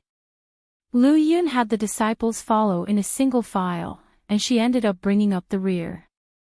After this zombie crocodile attack, everyone's expressions turned solemn, and they were very cautious as they continuously probed the surrounding water plants with wooden sticks. After walking for a whole day, they were all in a state of full alert. By the time night fell, everyone was dragging their feet, feeling very tired. Murong Sun gazed ahead. It was still a vast and boundless wetland with lush trees, seemingly without end in sight. Because the night had completely shrouded this area, the group's speed was obviously much slower. The occasional hissing and gurgling sounds in the swamp made the hairs on their bodies stand on end. The little stoic had already involuntarily drawn close to the crown prince, and her tiny figure was about to hang on to him. She didn't know why, but every step she took in the night felt wet and slippery. It was as if there were countless snakes and insects crawling under her feet, causing her arms to inexplicably have a string of small goosebumps. His body suddenly felt light, and his feet had already left the soft wet ground. What greeted him was the faint scent of the youth's body. The goosebumps all over her body disappeared in an instant. She felt as if her small body was soaking in a warm hot spring, clean and refreshing. The sound of the wind and the sound of the insects was particularly clear in the silence. The crown prince lowered his head to look at her. That pair of slightly bright phoenix-like eyes emitted a faint light under the night sky, which was extremely beautiful. "Sleep if you're sleepy." The crown prince chuckled and whispered into her ear, "You're growing right now. If you don't sleep, you won't be able to grow tall in the future."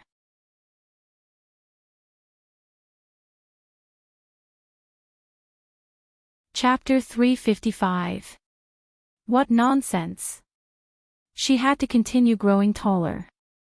The little stoic harumphed lightly and blinked her tired and sore eyes in this night where she couldn't see the moon or stars. She really did feel a bit sleepy after hearing this fellow's words. It was mainly because she had been highly focused this entire time, but now that she was enveloped by a reassuring aura, she felt even more tired after relaxing. "Be good and sleep for a bit. I'll wake you up when it's daybreak. Don't be afraid, I'm here." The little fellow batted her long eyelashes, and her large, bright eyes closed slightly. "I can hold on." Mo Lien chuckled softly and lowered her head slightly. She reached out and gently stroked her small face. "Sleep, little fellow. You're still young, so there are many things you don't need to force yourself to do. Be good and sleep for a bit. It'll be daybreak soon."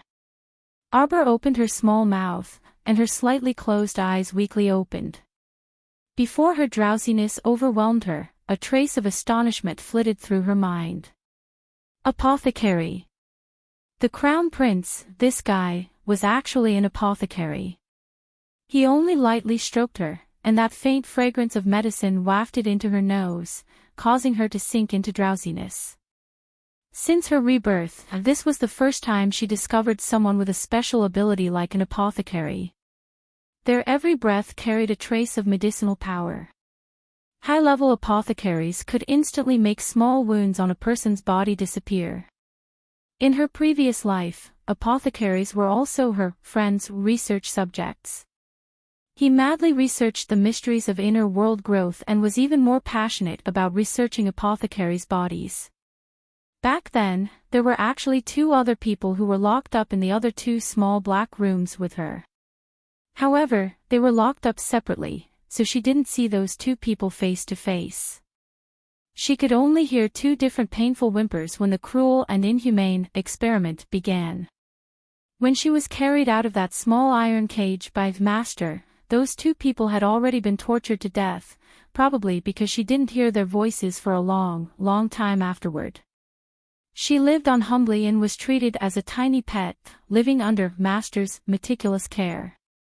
Before Arbor fell asleep, she opened her mouth slightly and softly called out, "Emolien." Her eyebrows furrowed uneasily. Prince Mo was such a strong young man, it was impossible for him to be captured by that pervert to be experimented on. Impossible, impossible. This kitten-like cry touched the young man's heart, and he subconsciously lowered his eyes to look at her. The little fellow's little hands were tightly clutching onto his clothes in his sleep, and he didn't seem to be sleeping very well. Mo Lien leaned closer to her and gently blew at her. Looking at the little fellow's slightly relaxed eyebrows, she smiled with satisfaction. When Arbor opened his eyes, what appeared in his dazed eyes was the darkness of intertwining branches. His mind was still a little muddled.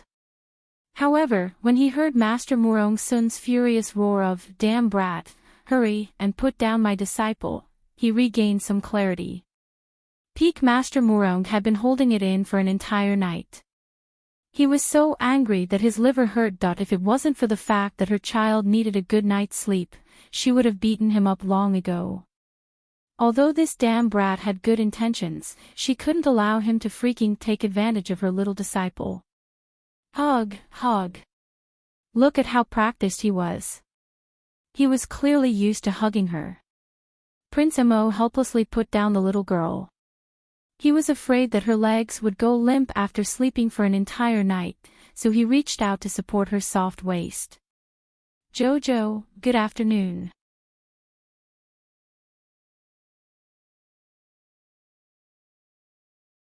Chapter 356.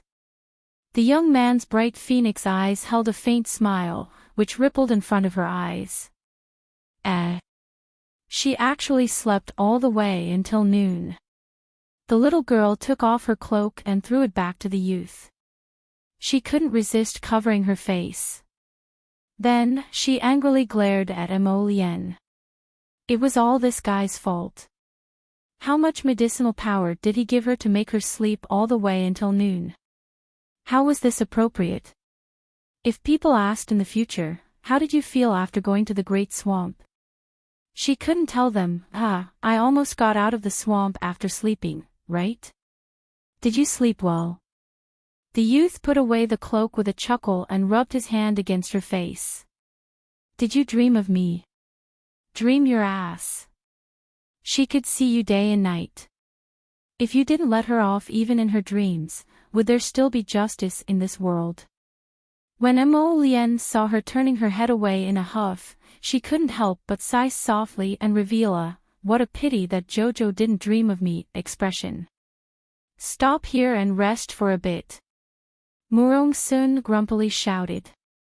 Her knife-like gaze scraped Prince Mo's body before she hastily walked over and pulled her little disciple over. Everyone was worried about the swamps that could move at any time at night, so they didn't dare to rest in order to avoid falling into danger. After walking for a day and night, everyone didn't eat much. Even the 3 peak masters were a bit tired, let alone the disciples. Everyone found a slightly drier place and patted a few more pieces of cloth under their bodies before sitting down to rest. Lu Yun said, "Let's rest for an hour first. There's probably still half of the journey left. Sleep if you want to after eating. I'll call you when it's time," Yang Shirong also said. All the disciples took out dry rations and water from their inner worlds and silently took 2 bites before leaning back against each other and closing their eyes to doze off. The little stoic sat next to her master and nibbled on a snack before looking up at the crown prince. She wanted to ask him if he wanted to sleep, but, "Disciple, hurry and eat. Rest a bit after eating. You're still young, and you've been cultivating in the sect all this time. You don't know that people's hearts aren't what they used to be. There are too many bad guys in the world, so you have to protect yourself." Murong Sun turned the little fellow's head back and irritably glared at Prince Mo. The latter had an innocent look on his face. Bad Silver was definitely not him. When the hour was up, everyone got up and set off again. Other than Arbor, all of the Holy Water Sect's disciples were great mystic cultivators level 10 and above. Although the journey was very arduous, a mystic cultivator's body was very valiant, so it wasn't a problem for them to last several days.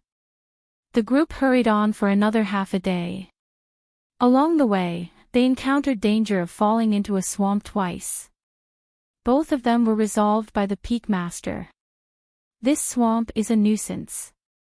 If a person falls into it, they will sink deeper and deeper if they use their Xian energy. Doya used the wooden stick in her hand to poke at the water plants. That's right. That's why eldest martial uncle prepared so many ropes in advance. Fortunately, Master and the others are accompanying us to Shisha Valley. Murong Sun and Yang Shirong suddenly stopped and raised their hands, gesturing for everyone to stop. Everyone's nerves, which had just calmed down, tensed up again. A series of clanking noises came from the distance.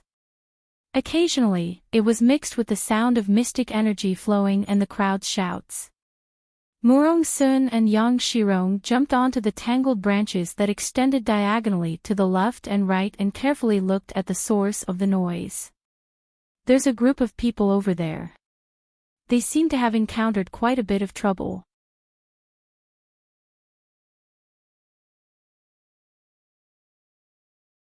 Chapter 357. Not only was it not a small problem, it was simply a life-threatening problem. More than half of the 100 or so people surrounded by the zombie crocodiles were dead or injured, and the remaining 50 or so people were still bitterly holding on. The reason why this team was in such a tragic state was not only because they encountered more than 200 zombie crocodiles. In addition, they just so happened to run into the zombie crocodile king.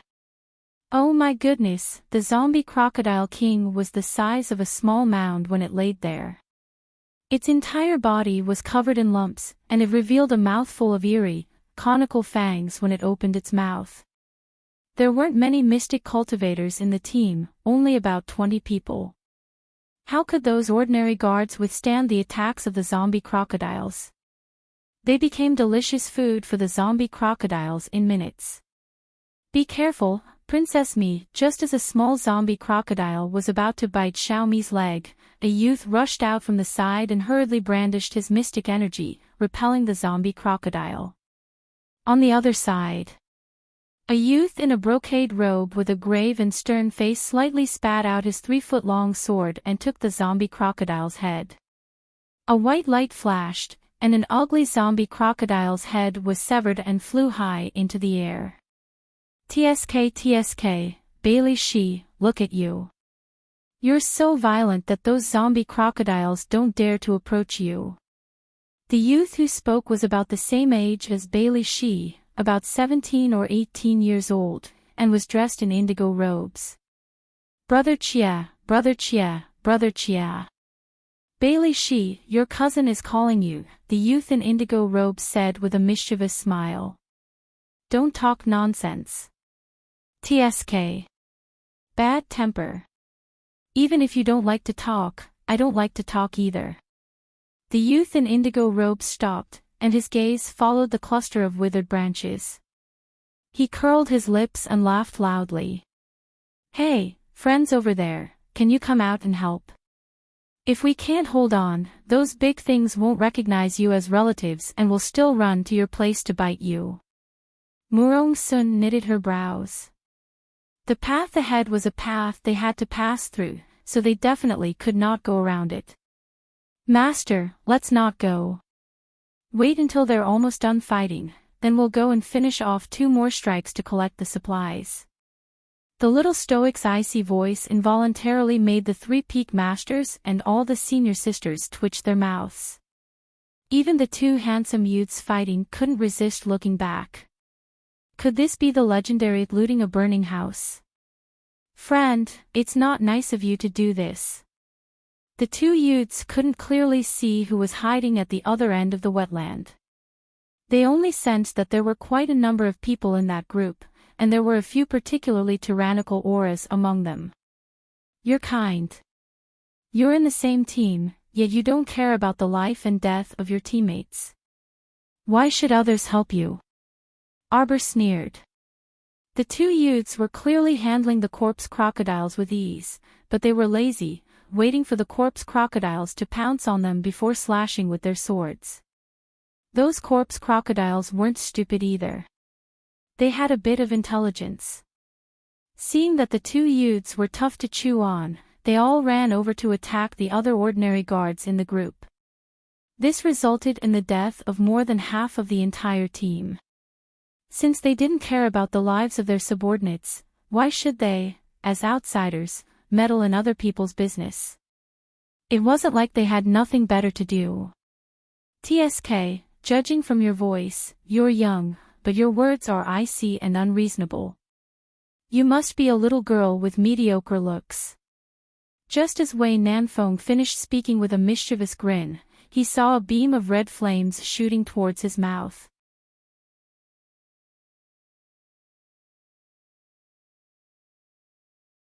Chapter 358. Fuck. What kind of person acted so viciously, throwing a flame at his mouth at the slightest disagreement? Wei Nanfeng withdrew his playful expression and abruptly turned his body to dodge. A mystic energy circled in his hand and struck the flame. However, the flame was only slightly deflected by his mystic energy and scuttled past his collar, scorching a clump of his hair in an instant. Wei Nanfeng's smiling baby face abruptly changed color. Lowering his head to look, half of his indigo-colored sleeve had been burned away by the falling flame. Simply preposterous. Wei Nanfeng's baby face completely sank, and his eyes narrowed with a trace of coldness. Who is it? Mo Lian simply held the little girl's hand and slowly walked out of the thick thickets of the wetland. Stopping at a distance, she threw Wei Nanfeng an icy glance from afar. Wei Nanfeng's gloomy baby face instantly turned from dark to sunny, and he suddenly beamed with joy. Oh, it's Crown Prince Lian. I was wondering who was so bold to actually dare to burn this prince's sleeve and hair. TSK, so it's Crown Prince Lian who has graced us with his presence. Crown Prince, why are you in the mood to leisurely walk around the great desolate swamp today? Could it be that Northern Wa's government affairs have been properly handled? I heard that a small base in your Northern Wa was attacked by a zombie horde some time ago, and many civilians died. As the Crown Prince, you should be quite busy. Bang! The little girl raised her slender right arm without any warning and suddenly shot out a black gold arrow. With a whoosh, the black gold arrow pierced through the air and headed straight for Wei Nanfeng's uncovered mouth, completely freezing and distorting a certain person's baby face. Wei Nanfeng's hair stood on end, and he hurriedly activated his defensive mystic weapon. His entire person cut a sorry figure as he did a perfect roll to the side, barely dodging that black gold arrow. He reached out to lift up a strand of his long hair.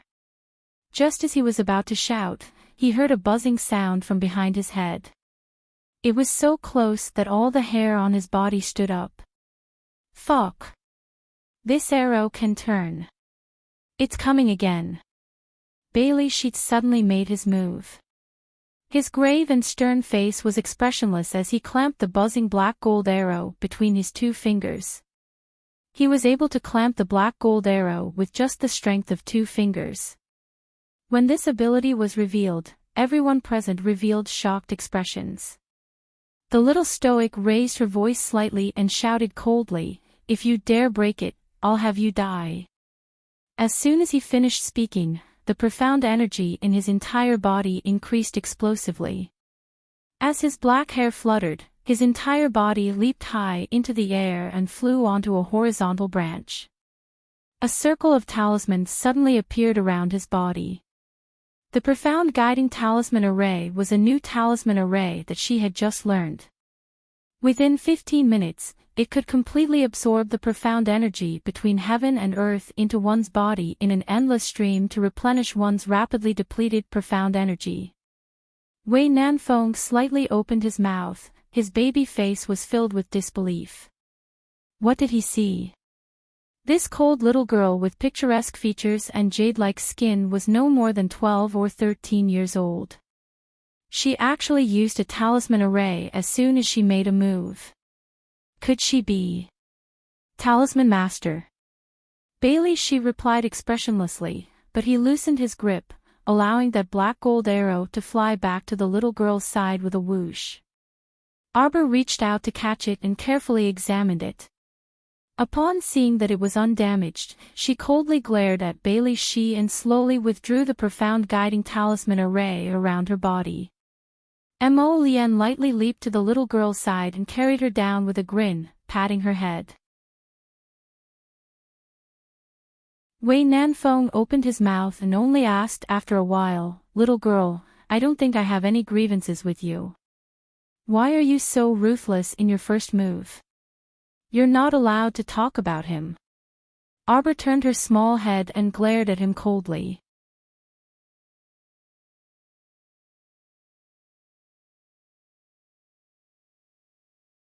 Chapter 359.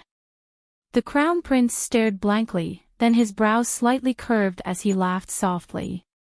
His mood was so happy that he wished he could fly.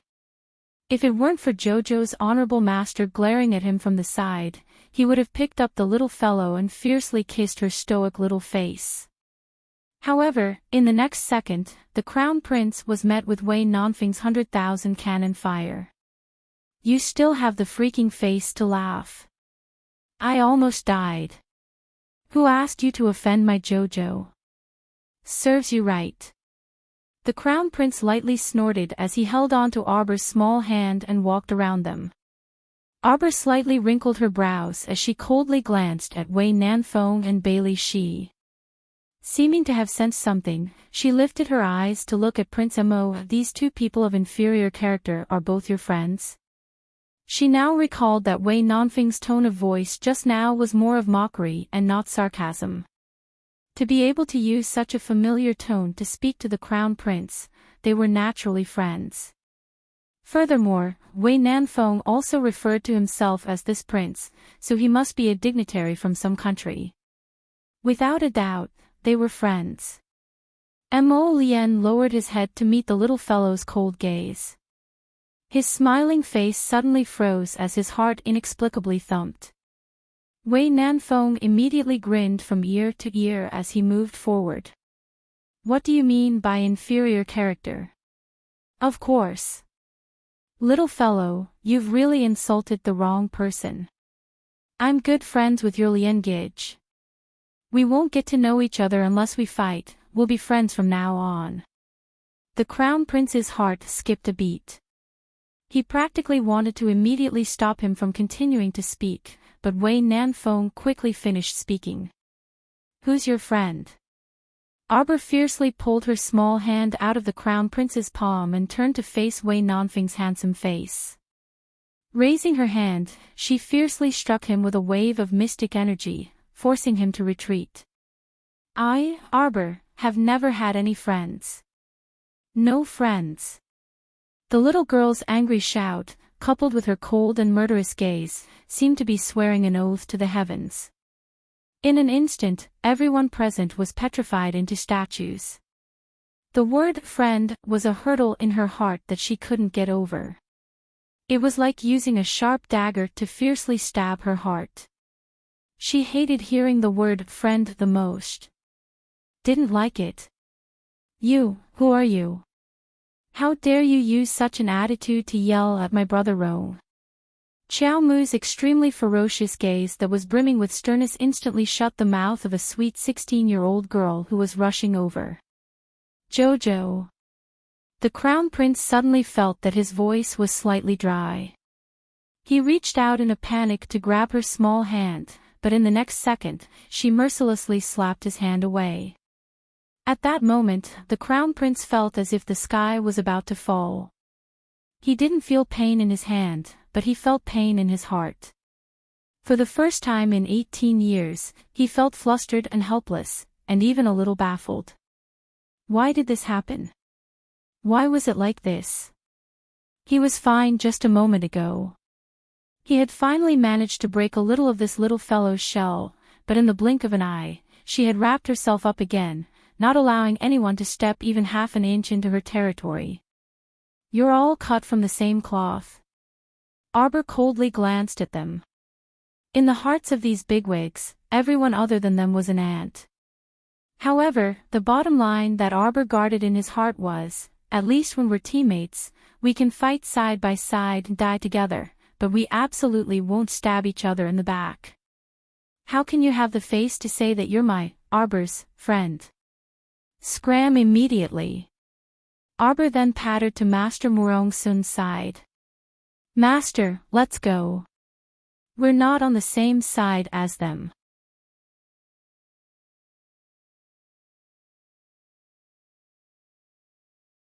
Chapter 360. That's not it. Hey, little lady. Hey. Wei Nanfeng chased after her with a baffled expression. He turned his head to sneak a glance at the Crown Prince, but he was frightened by the cold and furious glint in the Crown Prince's pitch-black pupils. Lien. No, I don't know what the little lady is angry about. How was his character bad? His character couldn't be too good. Bailey Sheet stood on the side with his arms crossed and suddenly explained, strictly speaking, we can't be considered teammates with those guards. They're only Princess Xiaomi's guards. What?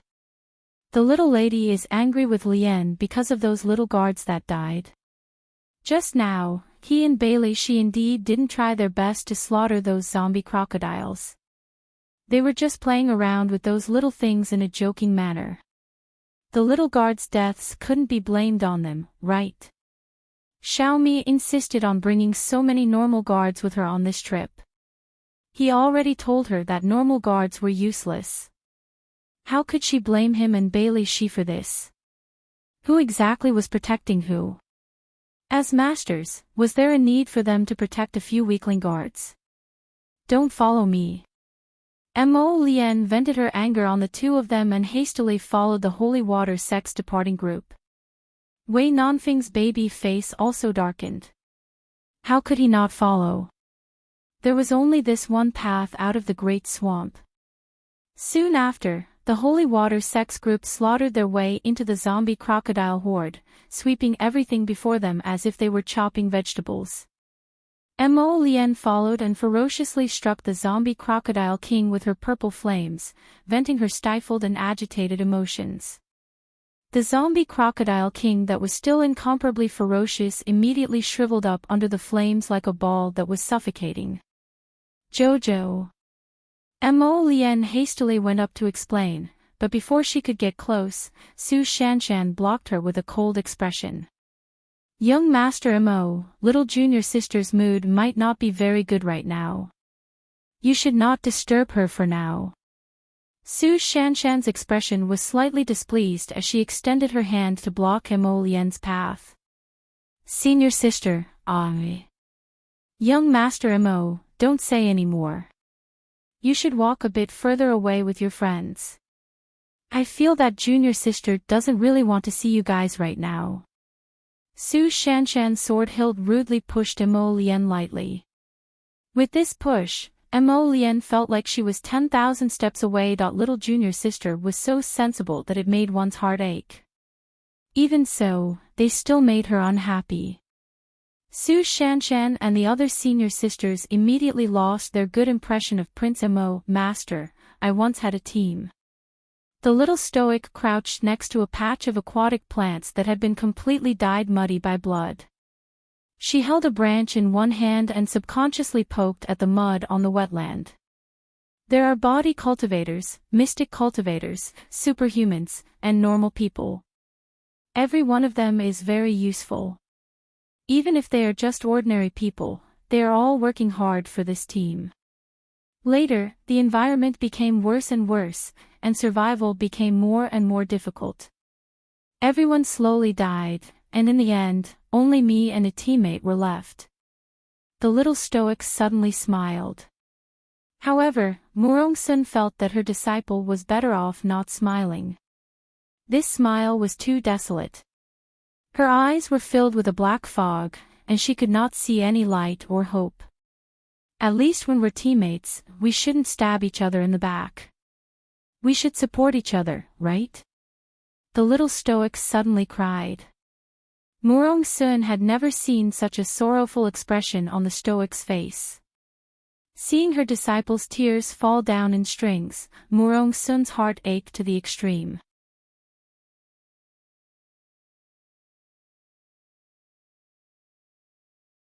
Chapter 361. Master, you don't know. When you couldn't see anything clearly, even the earth was black. In those pitch-black, dim, and completely helpless days, I especially hoped that there would be someone who could help me. Help me. Even if it was just a little help, it would be enough. The little stoic softly mumbled to herself. Even if Murong-sun didn't understand, her youngest disciple had been cultivating in the sect since she was 7 years old. Where did she get the time to form a team? But she knew that her youngest disciple's tone right now was especially desolate and helpless. When she stared at you, her gaze was empty, as if she was looking through your soul at an unknown place. That she tenderly hugged her youngest disciple and gently patted her small body.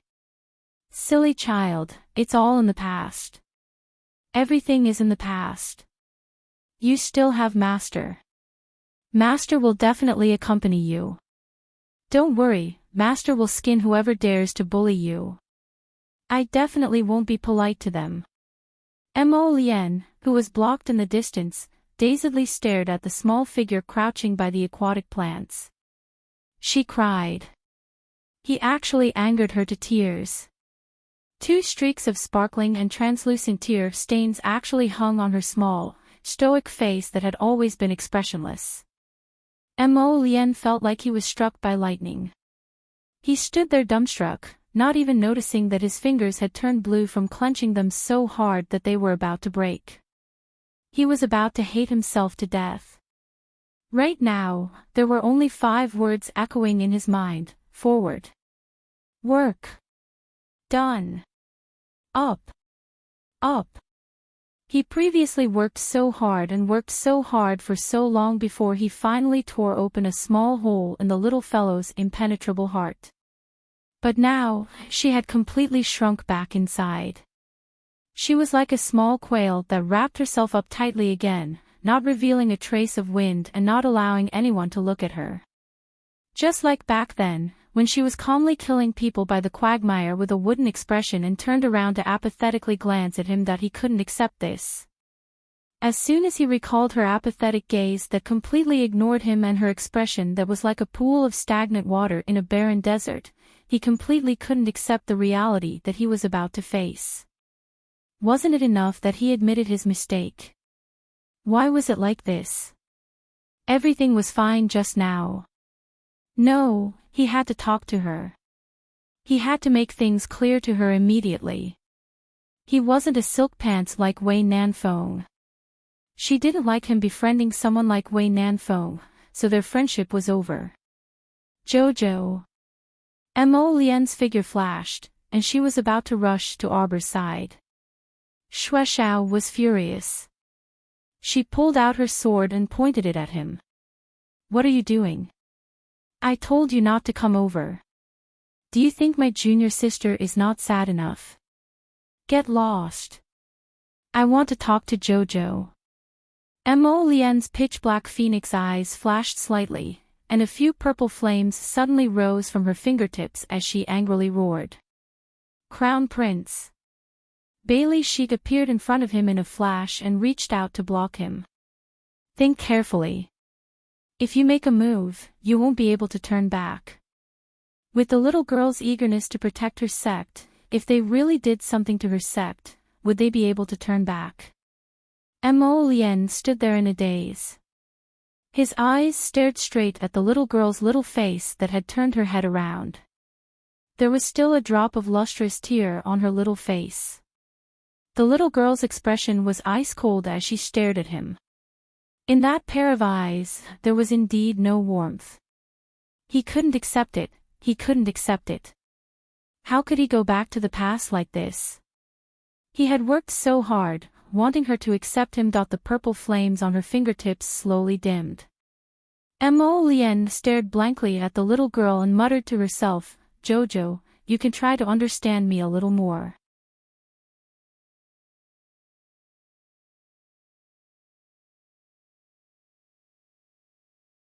Chapter 362.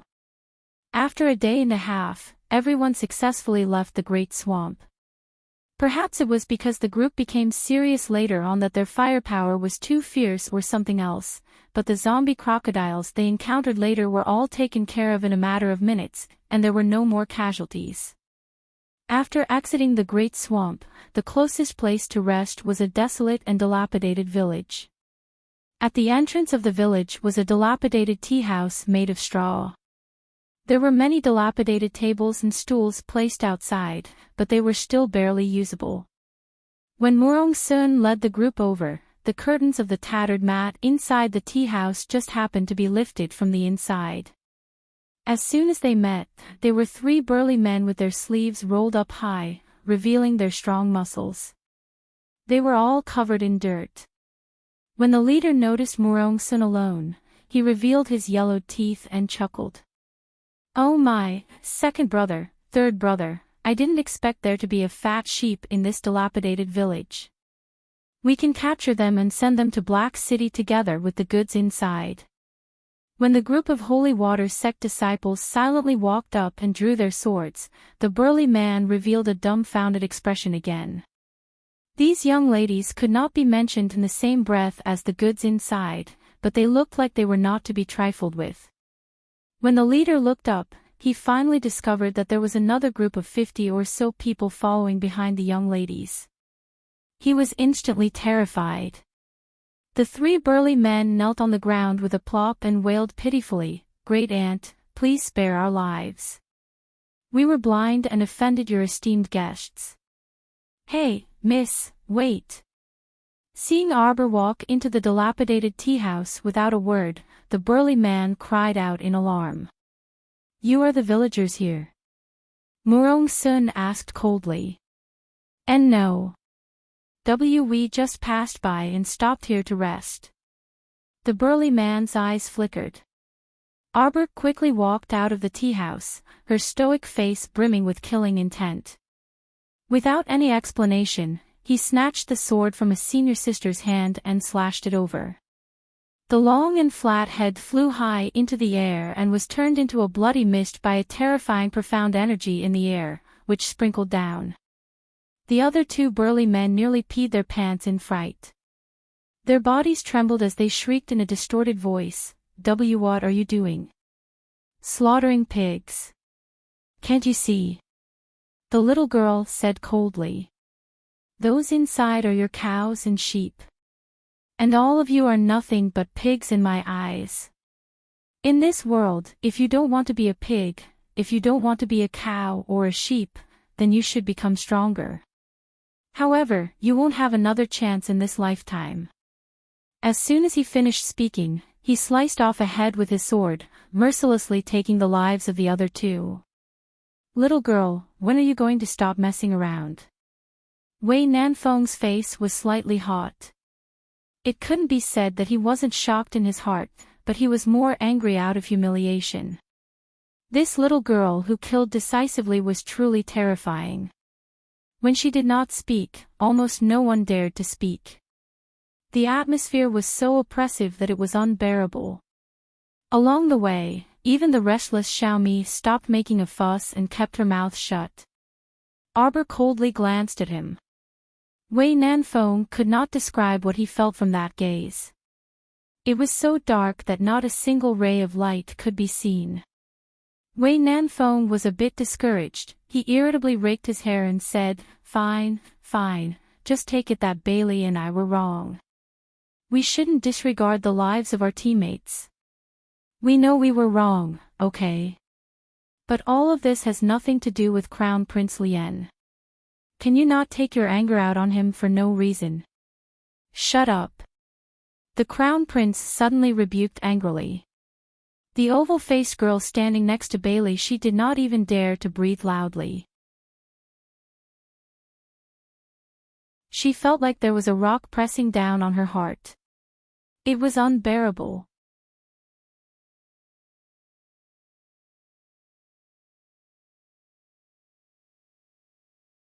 Chapter 363. Arbor silently walked to the side. The Holy Water sect's young ladies entered the thatched tea house. Not long after, they brought out a dozen women and children with tattered clothes and wounds of various sizes. The naive Princess Xiaomi abruptly widened her eyes, and shock filled her oval face. Them. Among these women and children who were sold to Black City, the oldest was in her 20s, while the youngest was only 7 or 8 years old. Every single one of them had been ruthlessly abused and imprisoned in a dark room for too long. As a result, their expressions were still empty and lifeless even when they walked under the sunlight. Arbor's gaze landed on the last young woman. The young woman was not tall, and there was a half-dried bloodstain on her forehead. Half of her face had been beaten black and blue.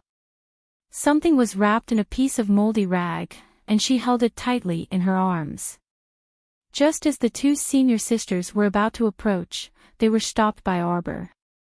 Arbor raised the sword in her hand bit by bit.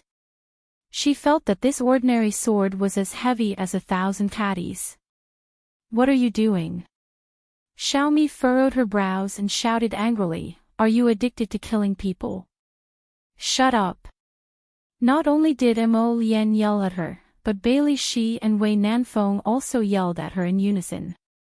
Xiaomi instantly felt extremely aggrieved, and her tears were about to fall out. Why were they all scolding her?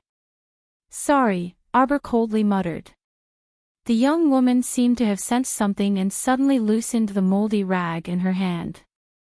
A monster with a head twice the size of its body crawled out and bared its fangs at everyone. "Ah!" Xiaomi shrieked, "Zombie, zombie, hurry, hurry and kill it." Bailey Shi's cold gaze made Xiaomi instantly shut her mouth. "Miss, can't you let us go? I'll take him to a secluded forest deep in the mountains and spend his last days there." The young woman suddenly knelt down with a plop and pleaded in a tearful voice. Arbor's fingers had already turned slightly white from gripping the sword, but she still shook her head. "Sorry, I can't. You've already entered the late stage of the incubation period and will soon lose your consciousness." The young woman covered her face and sobbed. The strange-headed baby in her arms ground its fangs and suddenly pounced. The little woman hugged her child tightly with her frail arms. Seeing that it couldn't get away, the little zombie turned around and bit her arm. This scene frightened Princess Xiaomi. She took a few steps back and hid behind Bailey Shi. The young woman didn't feel the slightest bit of pain. With a gentle expression, she lowered her head to look at her child. "Miss, I beg you. Can you chop off our heads and bury them together? I want to be with my own children forever. Is that okay?" Arbor's eyes reddened as he nodded solemnly. "Okay.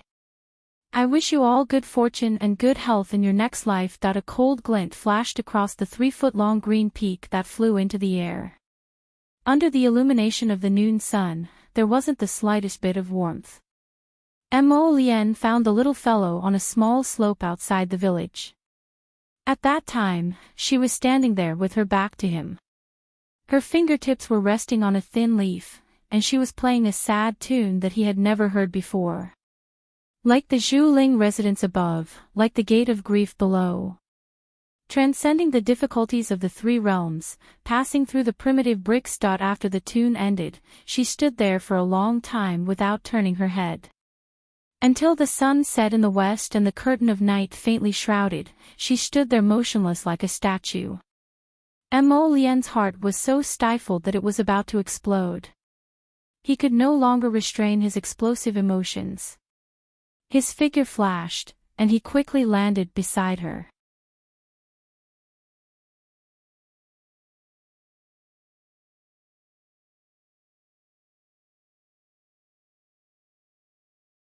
Chapter 364.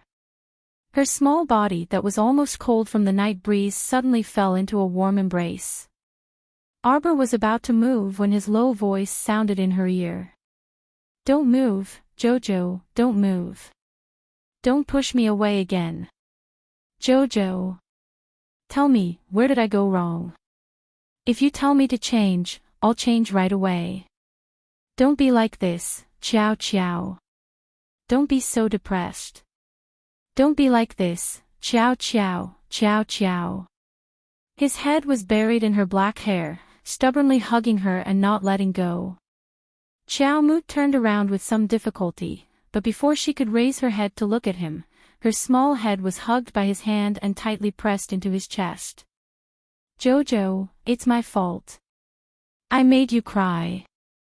Prince was depressed and his voice was slightly hoarse. The moment he saw her cry, he wanted to kill himself. How could he make Jojo cry? Arbor was finally able to look up. Her small hand pressed against his chin and gently pushed his face up. She looked straight into his eyes and said, "Your friends said I was being unreasonable. Our friendship is over. We're no longer friends." Prince gritted his teeth. He scooped Arbor's small body up and hugged her tightly. Arbor reached out her small hand and pushed him gently. Prince immediately looked hurt. Don't push me, Jojo. You can't push me away, you can't."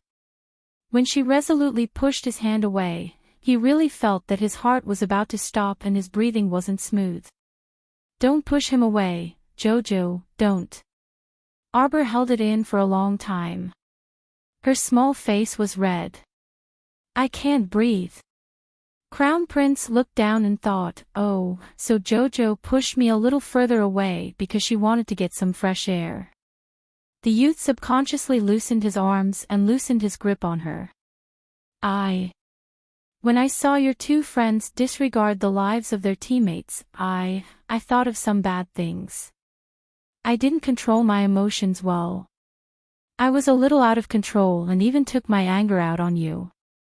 "So sorry," Arbor said gloomily. "No, it's my fault. I made Jojo cry. I deserve to die. It's not because of you." Xiao Mu interrupted his self-reproach before continuing with a sigh, "However, didn't that Bailey sheet say it already? Those were just guards, not teammates. Perhaps in the eyes of those in power like you, the lives of those ordinary guards are not as interesting as the corpse crocodiles." "That's true. In such a world, humans might not be able to live like dogs." Arbor's lips curled up mockingly. His eyes revealed a cold light as he said faintly, "Jojo, if you don't want me to be friends with them, then I won't. From now on, I have nothing to do with them. Is that okay?" Mo Lien hurriedly grabbed the little girl's hand and said. Arbor suddenly raised his little head and stared at him with his dark eyes. "Why? You don't like it. But why are you accommodating me like this? Why? Why? Why do you still have to ask why?" Mo Lien lifted Xiao Mu up at once, and he met her pair of large, round, black eyes. He abruptly pulled her into his embrace, hugging her tightly. "Because everything in the world is not as important as Jojo." He rested his head on her shoulder and his low voice came from her hair.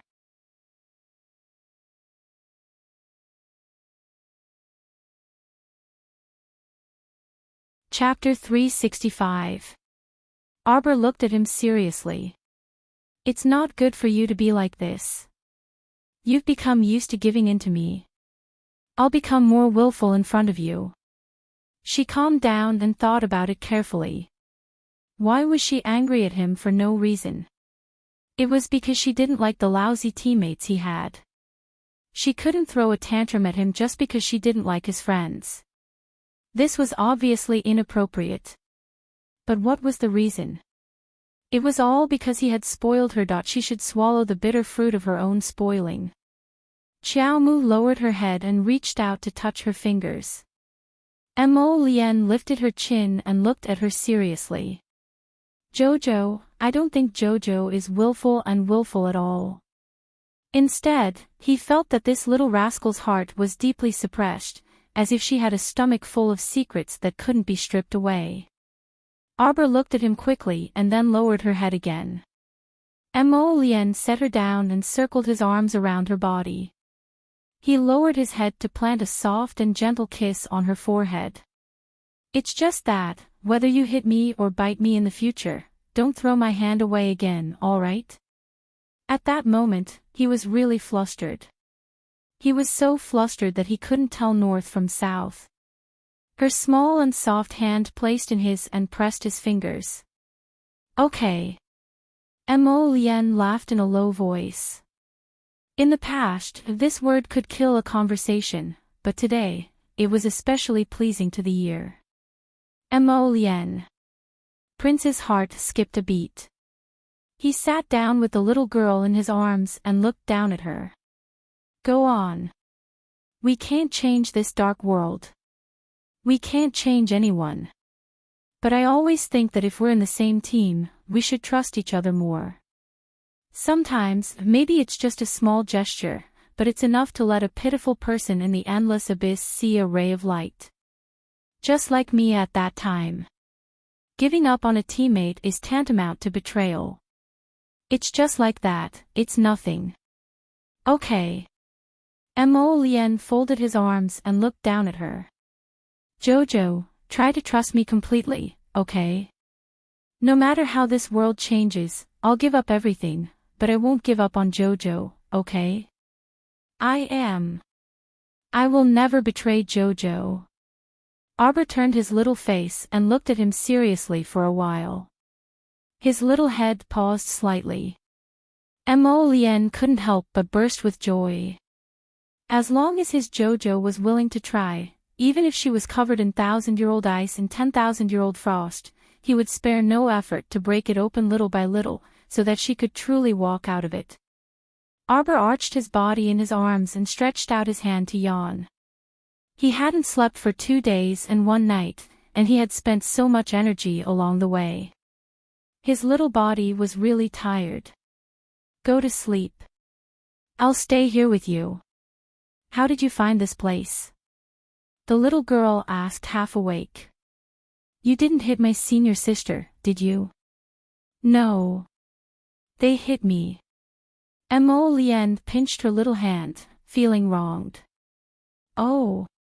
At the same time, in the shabby tea house, a group of senior sisters from the Holy Water sect were angrily kicking and beating the dozens of golems in front of them.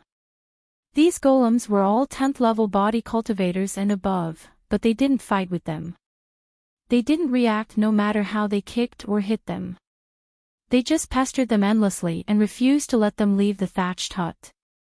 The senior sisters were so angry that they all vomited blood.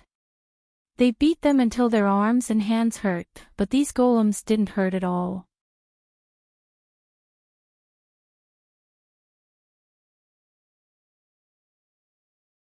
Chapter 366.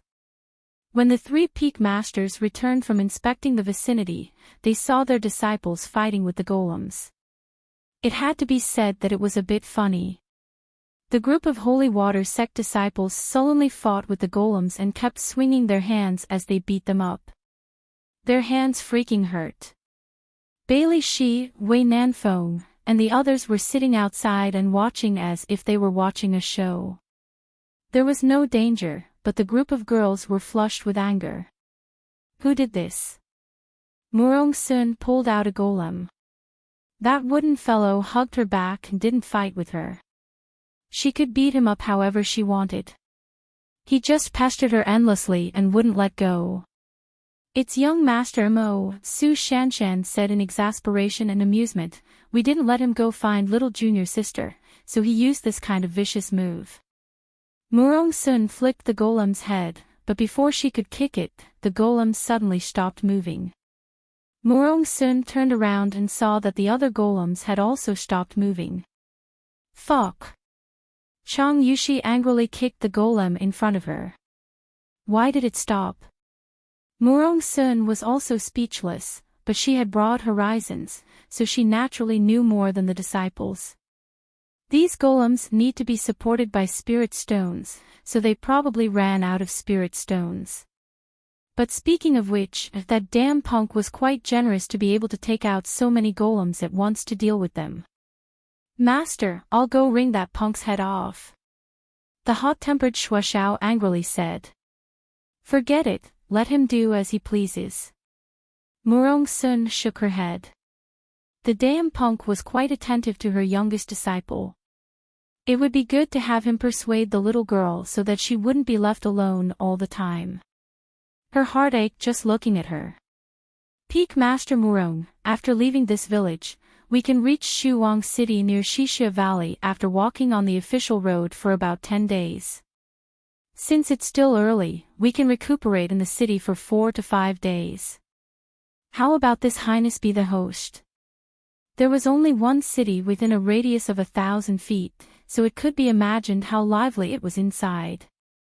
Wei Nanfeng was anxious to mend his relationship with the little girl, so he was busy roping in the holy water sect. We can recuperate for a few days, but you don't have to be the host. Murong Sun waved her hand. Yang Shirong snorted. Isn't that so? The holy water sect isn't so poor that they can't afford to raise their disciples.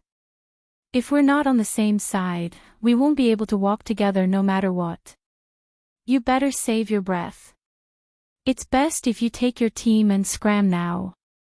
Why do you keep following us? Don't. Wei Nanfeng didn't get angry, and instead chuckled as he moved forward. 3 peak masters, please give me a chance. Don't worry, I will arrange everything properly. It will definitely allow everyone to rest comfortably. Humph. Everyone snorted in agreement. After a night of silence, the little stoic finally ran back around noon the next day. The holy water sect disciples surrounded them in a hubbub and used their daggers to stare at the crown prince, who was holding little junior sister's hand. Junior sister, are you all right?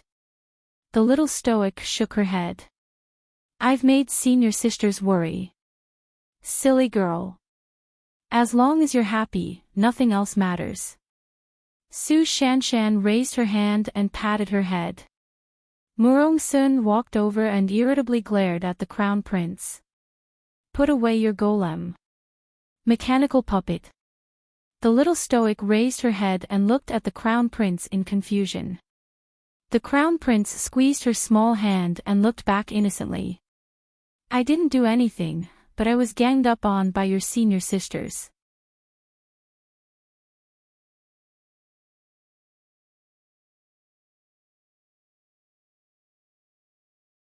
Chapter 367. He had the nerve to say that. The holy water sect disciple spat. Beat his ass. This guy ran faster than a rabbit and left behind a pile of golems for them to deal with. If this counted as ganging up on him. Was there still justice in this world? Arbor glanced at the crown prince, who happened to be looking down at her and winked mischievously at her. Why do you have so many golems? How many spirit stones did you spend? Arbor curiously looked at the dozens of golems collapsed on the ground. She saw that some of them were grotesquely shaped, and there were all kinds of shapes and sizes. These are actually all defective products and don't have any attack power. The crown prince stored these collapsed golems into his inner world and turned to smile at her. Your big treasure can be considered the second finished product. I made a lot before, but almost all of them were failures or half-finished products. Bah! They don't have any attack power, but they beat me until my hand is about to break. Chang Yushi rolled her eyes in exasperation. I gave you all the spirit stones.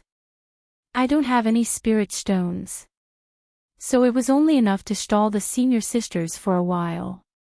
Mo Lian gently tugged on the little fellow's hand and quietly said, Jojo.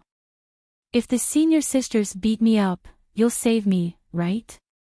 Arbor nodded her head with certainty. The crown prince was in a good mood, and his eyes curved into crescents as he lightly coughed. Before he could laugh, Murong Sun, who had been eavesdropping on the side, suddenly jumped out and waved her hand with a taut face. Enough. If there's nothing else, pack up. We'll set off immediately. After saying that, she snatched Arbor's hand and pulled her to her side. She amiably asked, My disciple, did you sleep well last night? Everyone. The peak master's face-changing skills were getting better and better. Not far from the village, there was a smooth official road. It was naturally much smoother than the swamp-filled land from before. Everyone had abandoned their horses outside the great swamp, so they could only summon mystic beasts with decent running speed. Mystic beasts like tigers, wolves, and leopards were naturally the best. It was not a big problem to ride 2 or 3 more people. Tap, tap, tap. The little girl ran to Su Shanshan's side and reached out to touch the 7-star white tiger's fur. Her 2 black pearl-like eyes rippled with faint love. Ha! The little girl pinched the white fur on the tiger's head and felt that it was very comfortable to touch. Little did she know that the others were looking at her and secretly adding in their hearts, Jojo doesn't like cute things or snakes. Jojo likes large birds of prey. It seems that the bigger and fiercer they are, the more she likes them. The 7-star white tiger rubbed against her palm. Come, junior sister. Su Shanshan jumped onto the 7-star white tiger's back and extended her hand. The little girl patted the white tiger's head and shook her head. No need, senior sister. I'll let newbie lead us. The scene was like a show of wealth. One summoned Lone Wolf, the other summoned Earth Shatter Bear. The little girl ran back to Mo Lien and took Newbie out of her pocket. Newbie, who had been depressed all the way, looked at its little master dizzily. The little girl poked its round body with her finger. Transform. Newbie flapped its short wings. Eat and sleep all day. Eat and run all day. The little girl poked its belly again. Wei Nanfeng and the others, who had been paying attention to her, could not help but burst into laughter. Little girl, what can this little chick transform into? You're not a level 10 mystic cultivator yet. Let me lend you a gray wolf to ride.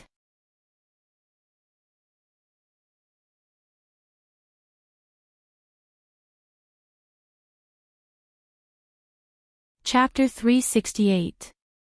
Princess Mi of the Shao Kingdom sat on an earth-shattering bear, her hands gripping the black bear's glossy mane as she spoke loftily with her back straightened. She spoke as if she was a level 10 mystic cultivator.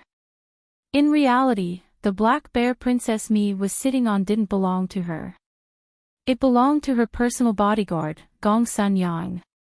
Arbor didn't even turn his head and turned a deaf ear to Xiao Mi's words. It wasn't that this naive Princess Mi of the Shao Kingdom was a bad person. When she saw those rescued women and children, her eyes would also redden in sympathy. However, this princess had always been used to being lofty, so her words were filled with an air of bossiness. Arbor poked Weak Chick's body with his finger. Hurry and transform. Xiao Mi was about to laugh out loud but was interrupted by a chirp.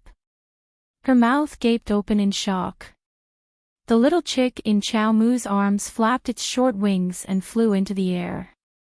Its pair of small wings abruptly transformed into a pair of long, bluish-green wings, whipping up gusts of gales in the air. Other than the holy water sex people watching calmly, even the crown prince couldn't resist raising his handsome brows. His darling Qiao was impressive. Although she hadn't signed a contract with a mystic beast, she actually had an ancient Qinghuan by her side.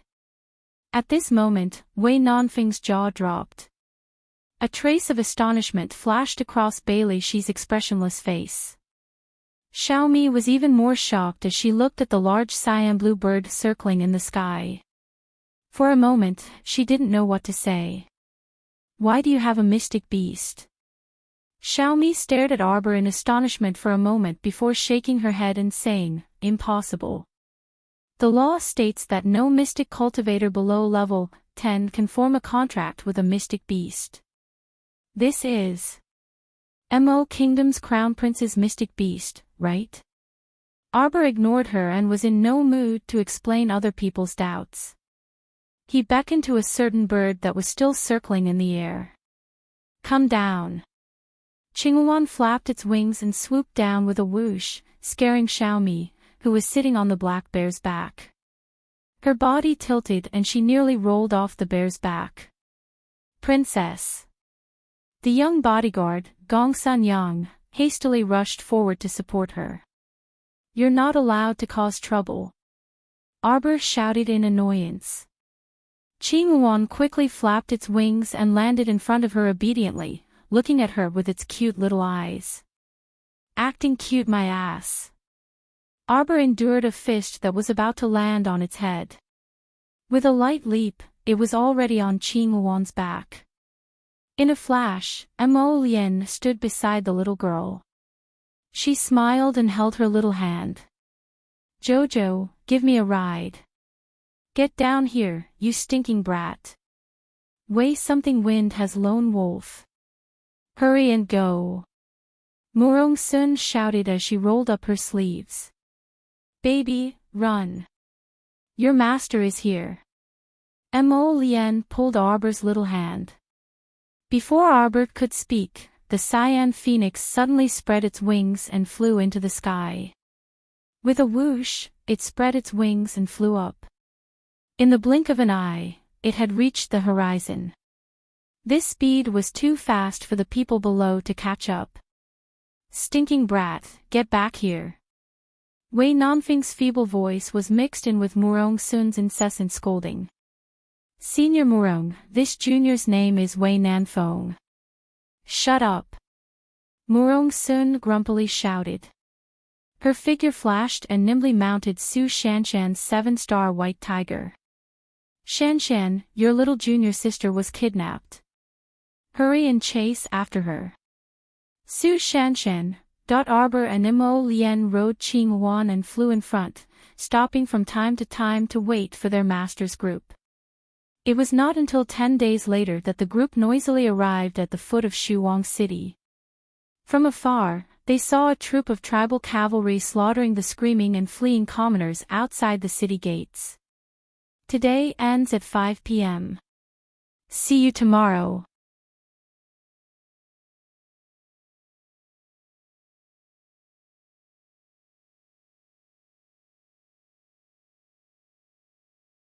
Chapter 369.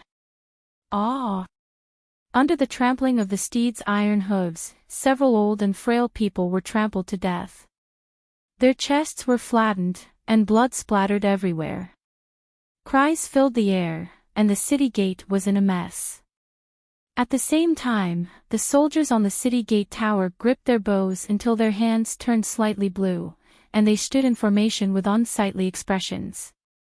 It was not that they did not see the suffering of the citizens outside the city gate, but because of the orders from above, they were not allowed to leave without permission. When Murong Sun and the others approached the city gate, they recalled their mystic beasts to avoid any unnecessary collisions. Currently, everyone was walking forward on foot. When they saw the scene of people being killed and robbed, a trace of shock appeared in their eyes. They had always heard rumors about how chaotic the western border was, but seeing was believing. No matter how much they heard, it was not as real and bloody as what they saw in front of their eyes. The western tribal group had been at war for years, and the citizens all fled to Shuang City. However, Shuang City was not a place that just any cat or dog could enter. One had to pay an exorbitant sum of goods to enter the city, and it could be said that most of the poor citizens flinched at the sight of it. Was there any meaning in these tribal cavalry unscrupulously drawing their swords and slaughtering unarmed citizens? Among the crowd, the first to react was Shao Kingdom's Princess Mi. This princess shrieked in shock, "What are these people doing? Stop! Hurry and make them stop! Quickly go and help!" "Yes, princess." Gong Sunyang executed the princess's order without hesitation and led the remaining half of the royal guards toward the tribal cavalry. Gong Sunyang was the first to collide with a tribal clansman riding a tall horse. Gong Sunyang had the strength of a level 10 mystic cultivator, so the moment they came into contact, a mystic energy directly sent that clansman flying from his horse, crashing into the ground with a boom. The spear in Gong Sunyang's hand pierced through that tribal clansman's chest in the next second, killing him on the spot. Princess Mi's other royal guards also clashed with the tribal cavalry, and a series of clanging sounds rang out as their weapons clashed. Doya angrily clenched her small fists. These people are from the Aikido tribe. They're accustomed to doing evil in the western wastelands. Be careful, they have the eagle battle team. They might even come over to counterattack. Wei Nanfeng stealthily glanced at the little girl. Seeing that her little stoic face didn't show any signs of emotion, he involuntarily coughed dryly. The little girl's heart was too hard to understand. No matter how he tried to please her along the way, the little girl still ignored him.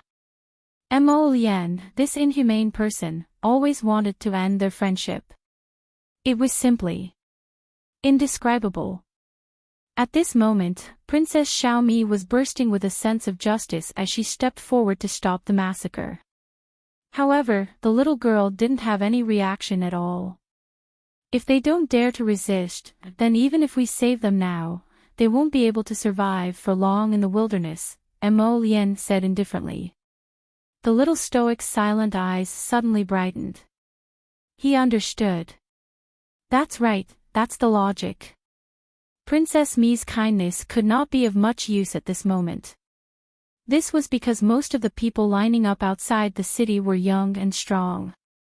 Disregarding those several elderly people who had long been trampled to death by the horses' hooves, over 100 young and strong men didn't even have the strength to retaliate when faced with 7 to 8 galloping tribal cavalry. These tribal cavalry were only normal people.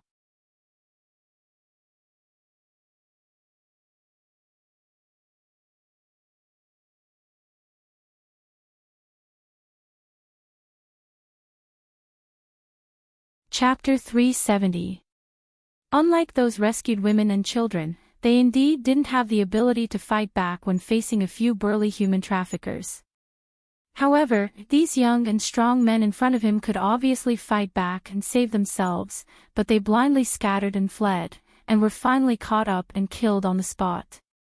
To be honest, Arbor really didn't want to save people who had completely lost their will to fight. However, this kind-hearted Princess Mi made a move like a thunderbolt. Princess Mi only had 50 or so bodyguards left, and 3 or 4 people were injured in the confrontation with the cavalry. After 10 days of trekking, the bodyguards were actually already exhausted, but because of Princess Mi's orders, they couldn't resist and could only brace themselves to fight against the tribe's cavalry. They weren't like Princess Mi, who had the earth-shattering bear as a means of transportation. The bodyguards were all running to Shuang City. Fortunately, they had an expert like Gong Sunyang among them, and it didn't take long for them to completely annihilate the 8 cavalry.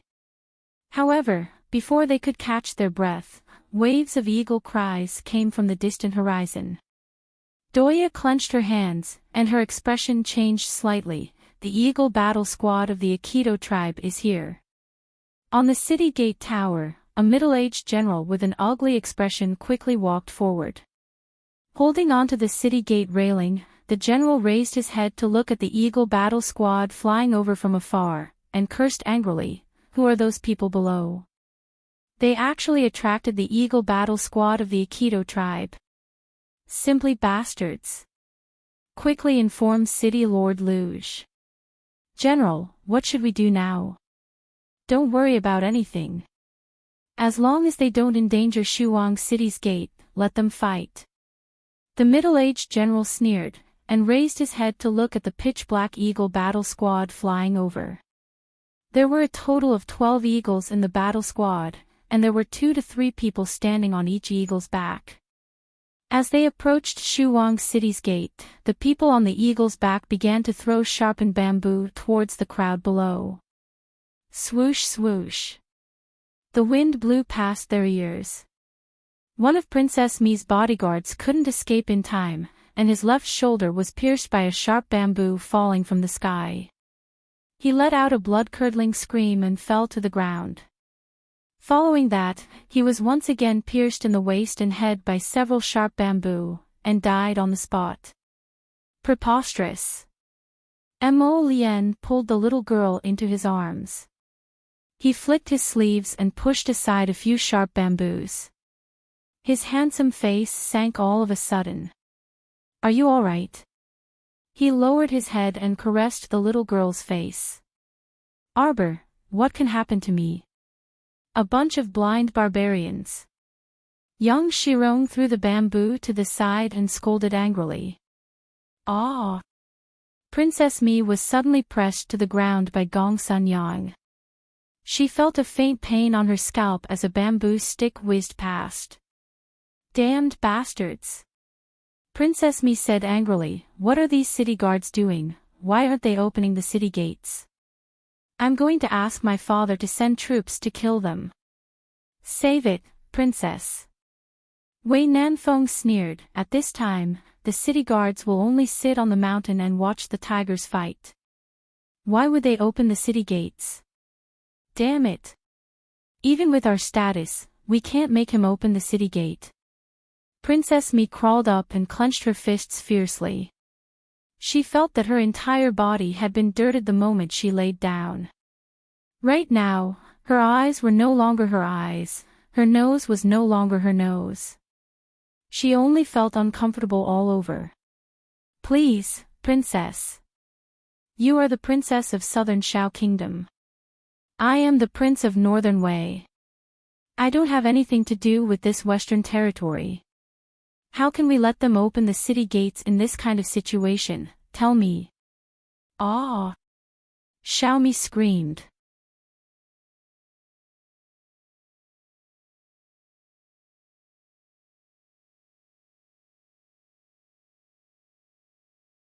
Chapter 371.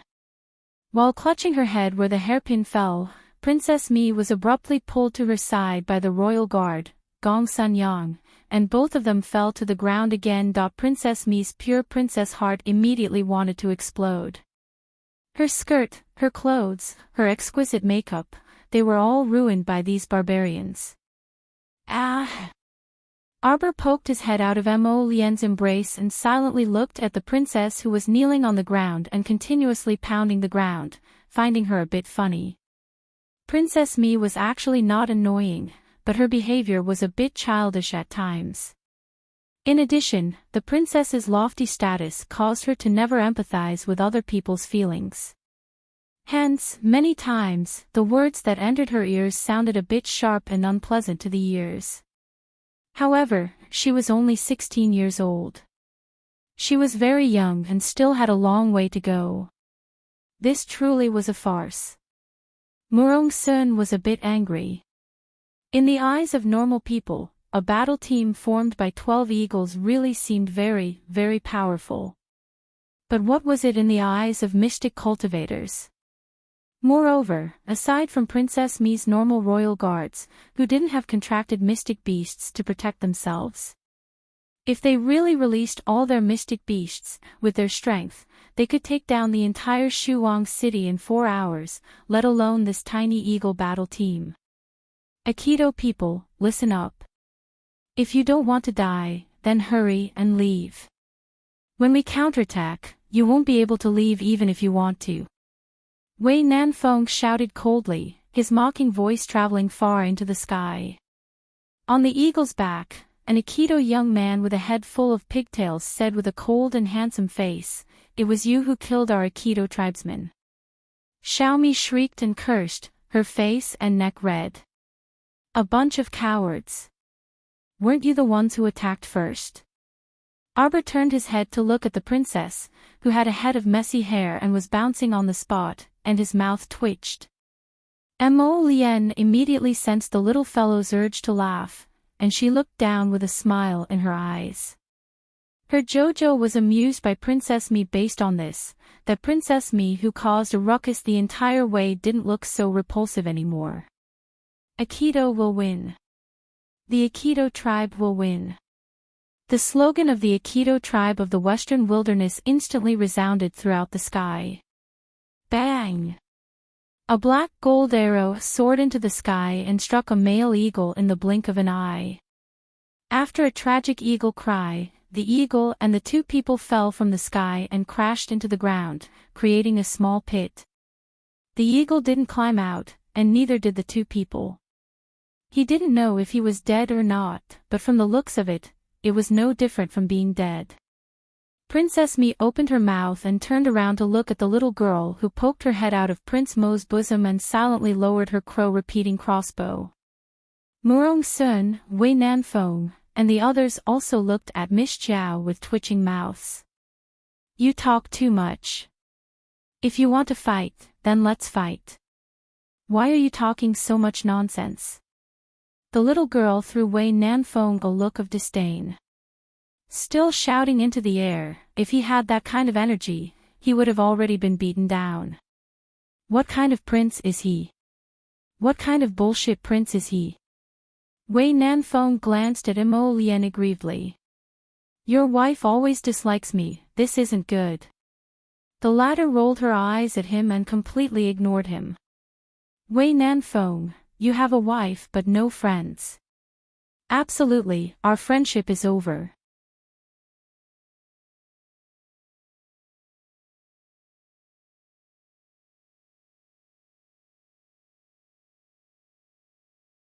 Chapter 372. Seeing a little girl casually shoot an arrow that could penetrate the eagle's wing, the Aikido leader felt chills in his heart. Before he could react, the others had already made their move. The mystic cultivators with flying mystic beasts released their mystic beasts one after another and flew into the air to attack the eagles. The mystic cultivators without flying mystic beasts also released mystic energy and aimed at the people on the eagles from a distance. Mystic energy bombarded over and quickly beat the Aikido tribe's eagle battle squadron into a sorry state. More than half of the 30-odd Aikido tribesmen were dead or injured. In the end, the leader and a dozen or so Aikido tribesmen were tied up and forced to kneel on the ground. Princess Mi stepped forward with disheveled hair and kicked the leader. Do you submit? No. I submit. The leader of Aikido glared at the princess fiercely with a pair of bell-sized eyes.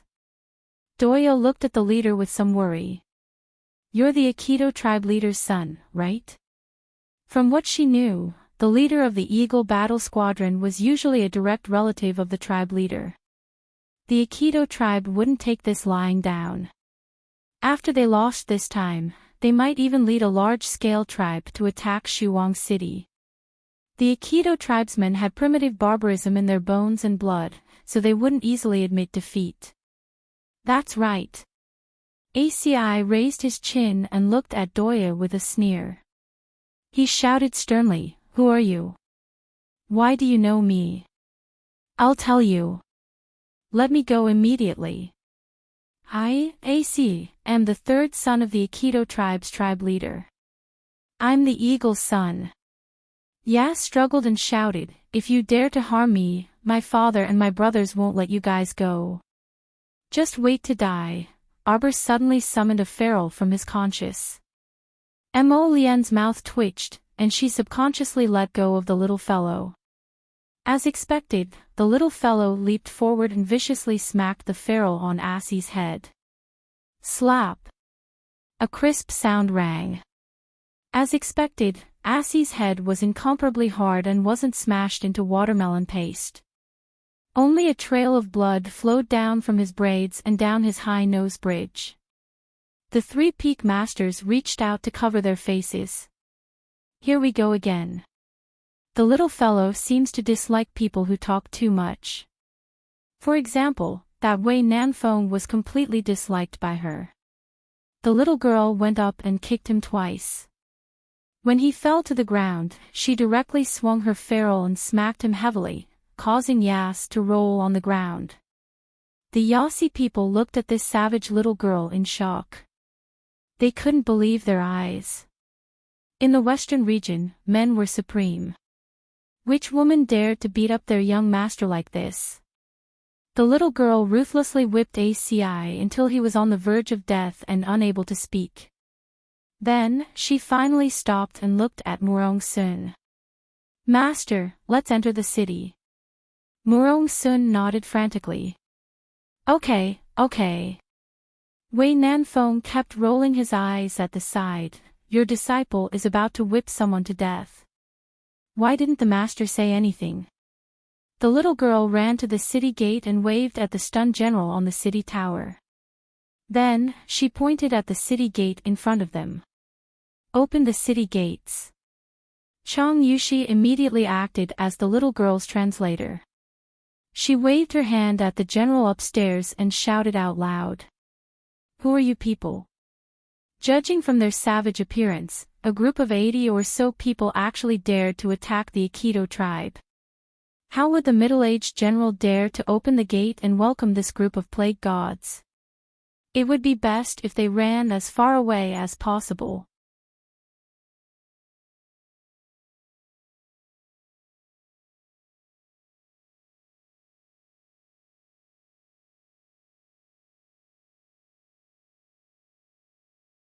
Chapter 373. A trace of impatience flashed past Arbor's eyes. Why is it so troublesome to enter the city? Are these people sick? Do they have to clean up to be nimble? The little girl raised her hand and threw the little chick into the air, and coldly shouted, "Open this gate." Screech!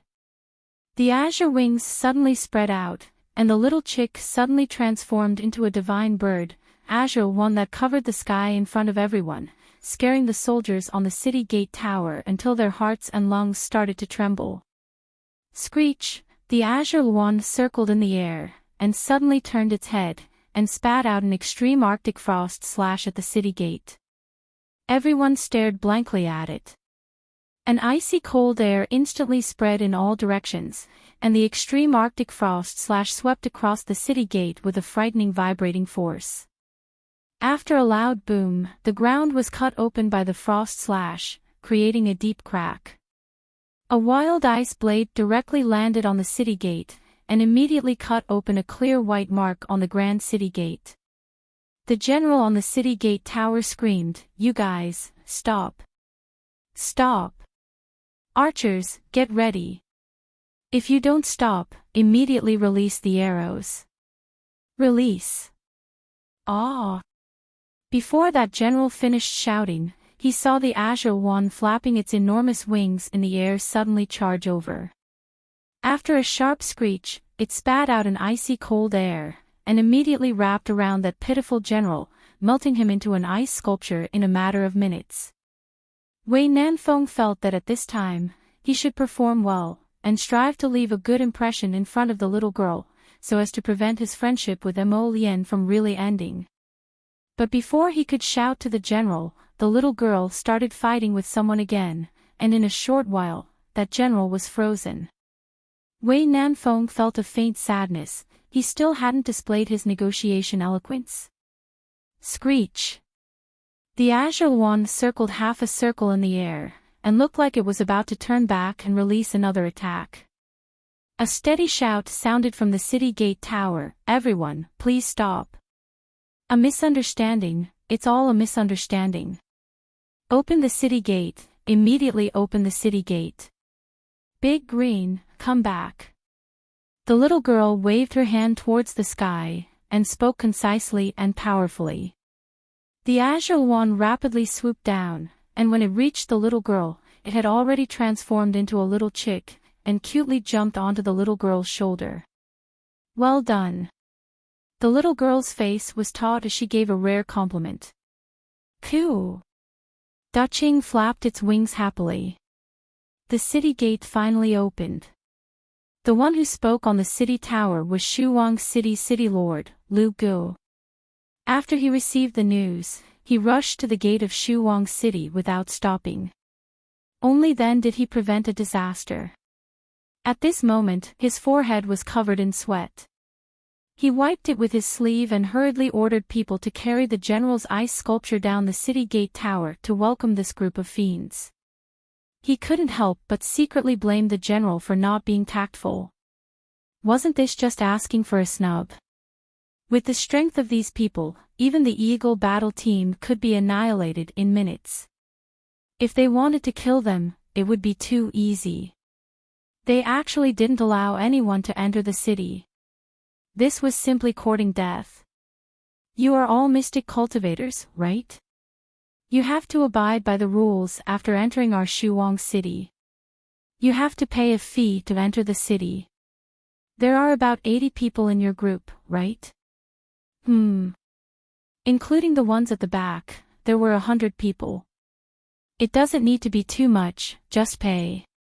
Before the document of Shuang City's entry into the city was finished, he felt as if he was being watched by many people.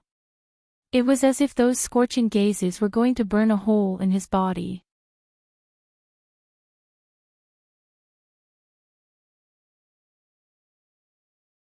The city lord looked at his subordinates resentfully for failing to meet his expectations.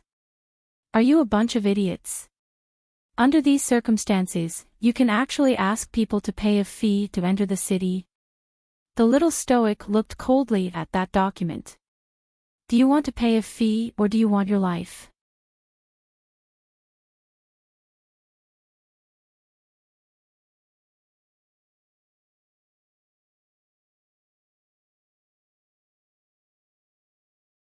Chapter 374. Life, life, life, life. The city lord repeatedly answered and then kicked that clerk's butt, kicking him to the back of the group. City Lord Luge was nearly 50 years old and had a goatee. He was currently smiling apologetically at Murong Sun and the others. Misunderstanding, misunderstanding, misunderstanding. Everyone has come from afar, so please enter the city to rest. Compensation. The little stoic suddenly said. The 3 peak masters and the Holy Water sect senior sisters all twitched their mouths. However, Mo Lien couldn't resist laughing out loud. We spent a lot of effort outside the city before we could enter. As compensation, this city lord, do as you see fit. Well said. As expected, the crown prince understood her intentions the best. The little stoic nodded her head in agreement and looked up to give the crown prince an admiring gaze. Mo Lien's eyes were smiling as he met her gaze. Wei Nanfeng was simply speechless. As expected, this couple was bound to be a family. How could they behave so shamelessly in such a logical manner? City Lord Luge wished for nothing more than to immediately pounce on that clerk and give him a good thrashing. Tell me what you're like. You don't know how to adapt to circumstances. You just had to mention payment. Now that you mention it, it made him think of some compensation. He didn't receive the payment and had to be dug out as compensation. How infuriating, City Lord. City Lord Luge wanted to go cry. He quietly asked with a sullen face, what kind of compensation does this miss want? Our Shuang City citizens also don't have a good life. Food and supplies have always been tight. Do you have seeds? The little stoic asked coldly. Yes, yes, yes, we have a lot of seeds. City Lord Luge nodded repeatedly. These days, seeds simply couldn't grow anything in the ground. After failing several times, everyone didn't want to waste the effort to work in the fields again. If they had that time, they might as well go out and hunt. Even if they caught a skinny rabbit in the nearby wasteland, they could at least eat until they were half full. Give me 1/3 of your seeds. Miss, it's not a problem to give you half of the seeds. It's just that there are quite a lot of seeds. You. City Lord Luge hastily said, can your inner world fit? You don't have to worry about that. The little stoic waved her hand and then turned to wave at the women and children huddled at the back of the group. Make proper arrangements for these people. After saying that, he threw a bag of food to the city lord. They will be the citizens of Shuang City in the future. Don't neglect them. I wouldn't dare, I wouldn't dare. The city lord was a little surprised and hurriedly nodded. In his heart, he had a good impression of this outspoken little girl.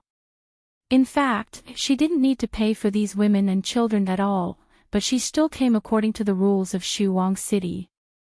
She wanted him to treat these people equally after taking them into Shuang City. This girl was cold on the outside but not cold on the inside. It was hard for people to have a bad impression of her. That little girl. Then, our general, ahem, can you restore him to his original state? The city lord hurriedly waved his hand and had people carry the ice sculpture of the general over. Everyone burst into laughter. The shape of this ice sculpture was really unique. Inside the sculpture wrapped in ice, the general lifted his leg and pretended to fly. The long saber in his hand was raised high, and the frightened expression on his face was lifelike. Then, he was sealed in ice. Even his eyelids were covered in a layer of frost. How tragic, this general, everyone thought at the same time. Arbor raised his head to look at Emolien. The latter knowingly threw out a red flame and melted the ice sculpture in the blink of an eye. Today's 6th watch is over. See you tomorrow.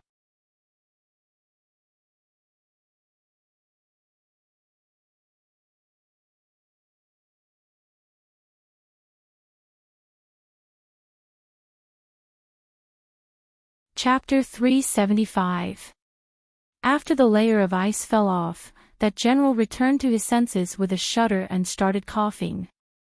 However, the little stoic's eyes narrowed dangerously, and she abruptly looked up at the crown prince again, glaring at him with an unpleasant expression. Emolien hastily reached out to hold her soft fingers and whispered, I won't do it again in the future. Really, I promise. Everyone was baffled. They didn't understand what they were talking about. Wei Nanfeng even lowered his head to look at himself, thinking, this time, it wasn't me who angered the little great ant, right? Only Emolien and Arbor knew what was going on. The reason why Arbor was glaring at him was entirely because he discovered that the crown prince controlled 2 types of flames. The purple flames were strong, and the red flames were weak. That's why he definitely wouldn't release the purple flames when he was melting someone's ice, so as to avoid roasting that unlucky general instantly. Just like when he previously dealt with Wei Nanfeng, he also released the red flames. However, when senior sister Xue Xiao blocked his path, he was so angry that he wanted to release the purple flames. At that time, he really went crazy and wholeheartedly wanted to directly kill senior sister Xue Xiao who was blocking his path. Humph. The little stoic glared at him again. Emolien hastily tugged at her small hand and repeatedly promised that he wouldn't dare, but he was endlessly afraid in his heart. If Bailey Sheik hadn't stopped him at that time, perhaps he really wouldn't have been able to turn back. Thinking of this, his back broke out in cold sweat. Bailey Sheik actually understood the exchange between the two, but Wei Nanfeng and the rest were bewildered. They didn't understand how the two could communicate with just their gazes. The city lord waved his hand to have people support the general back to rest, and he said to everyone with a smile, then let's enter the city first. Come, please come in. The little stoic nodded and walked into the city with the crown prince first. The group of people behind them followed in, and from an angle that the little stoic couldn't see, they all face-bombed or snickered secretly. This won't do. Why did it feel like a group of bandits swaggering into the city? Hey, stop right there. Princess Xiaomi shouted, and Wei Nanfeng didn't even have time to reach out to grab her. Oh my, eldest miss. What mischief are you up to now? Provoking the little stoic for no reason. Didn't he see what kind of people were around the little stoic? They were all a bunch of people who were protective of their own.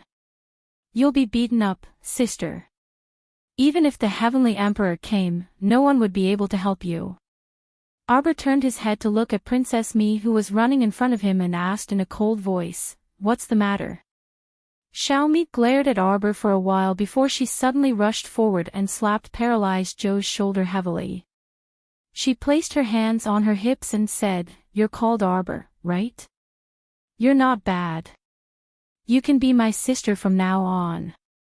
My name is Xiaomi.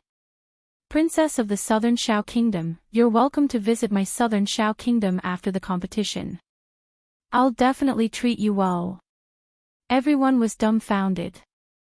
They thought that another bloody conflict was about to happen. In the end, the development of the situation made everyone laugh involuntarily. Girls are all strange creatures. You can befriend them just like that. Weren't there a lot of unpleasant things along the way? Murong Sun decided to rest in Shuang City for a few days. The city lord arranged accommodations for the group of people without hesitation, and then quickly arranged for carts of seeds to be transported over. Peak Master Murong. The city lord of Shuang City finally learned of the Holy Water sect group's identity, and a very friendly smile immediately piled on his face.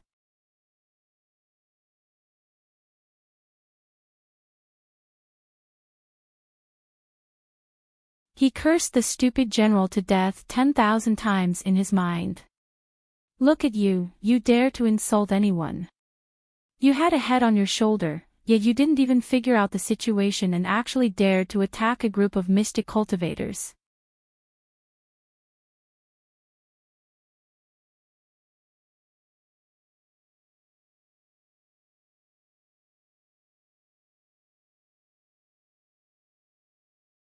Chapter 376. The fact that the city gates weren't blasted apart by the mystic cultivators was already giving them face. Is there anything else, City Lord? Murong Sun sat in the wooden armchair and finally leisurely poured a cup of hot tea. Hurrying on the road had truly exhausted her, and her disciples' bodies definitely couldn't take it. Anyway, there was still more than half a month until the competition, so it was fine to rest here for a few more days. Peak Master Murong. I heard from the general's report that you captured the third son of the Aikido tribe's chief. That's right. Murong Sun nodded and huffed. This punk is arrogant and despotic. We have to properly deal with his bones. Yes, yes, yes. The city lord nodded frantically before looking at Murong Sun with a distressed expression. However, the Aikido tribe is brave and skilled in battle. If the chief knows that his third son is in our Shuang city, he definitely won't let this go. Murong Sun slapped the table heavily. My disciple beat him up. I'll naturally take care of it if something happens. You don't need to worry about this, City Lord. City Lord Luge immediately beamed like a flower. He was relieved with Murong Sun's words. You guys, on the other hand. You're so timid, cowering in this city all day like cowards.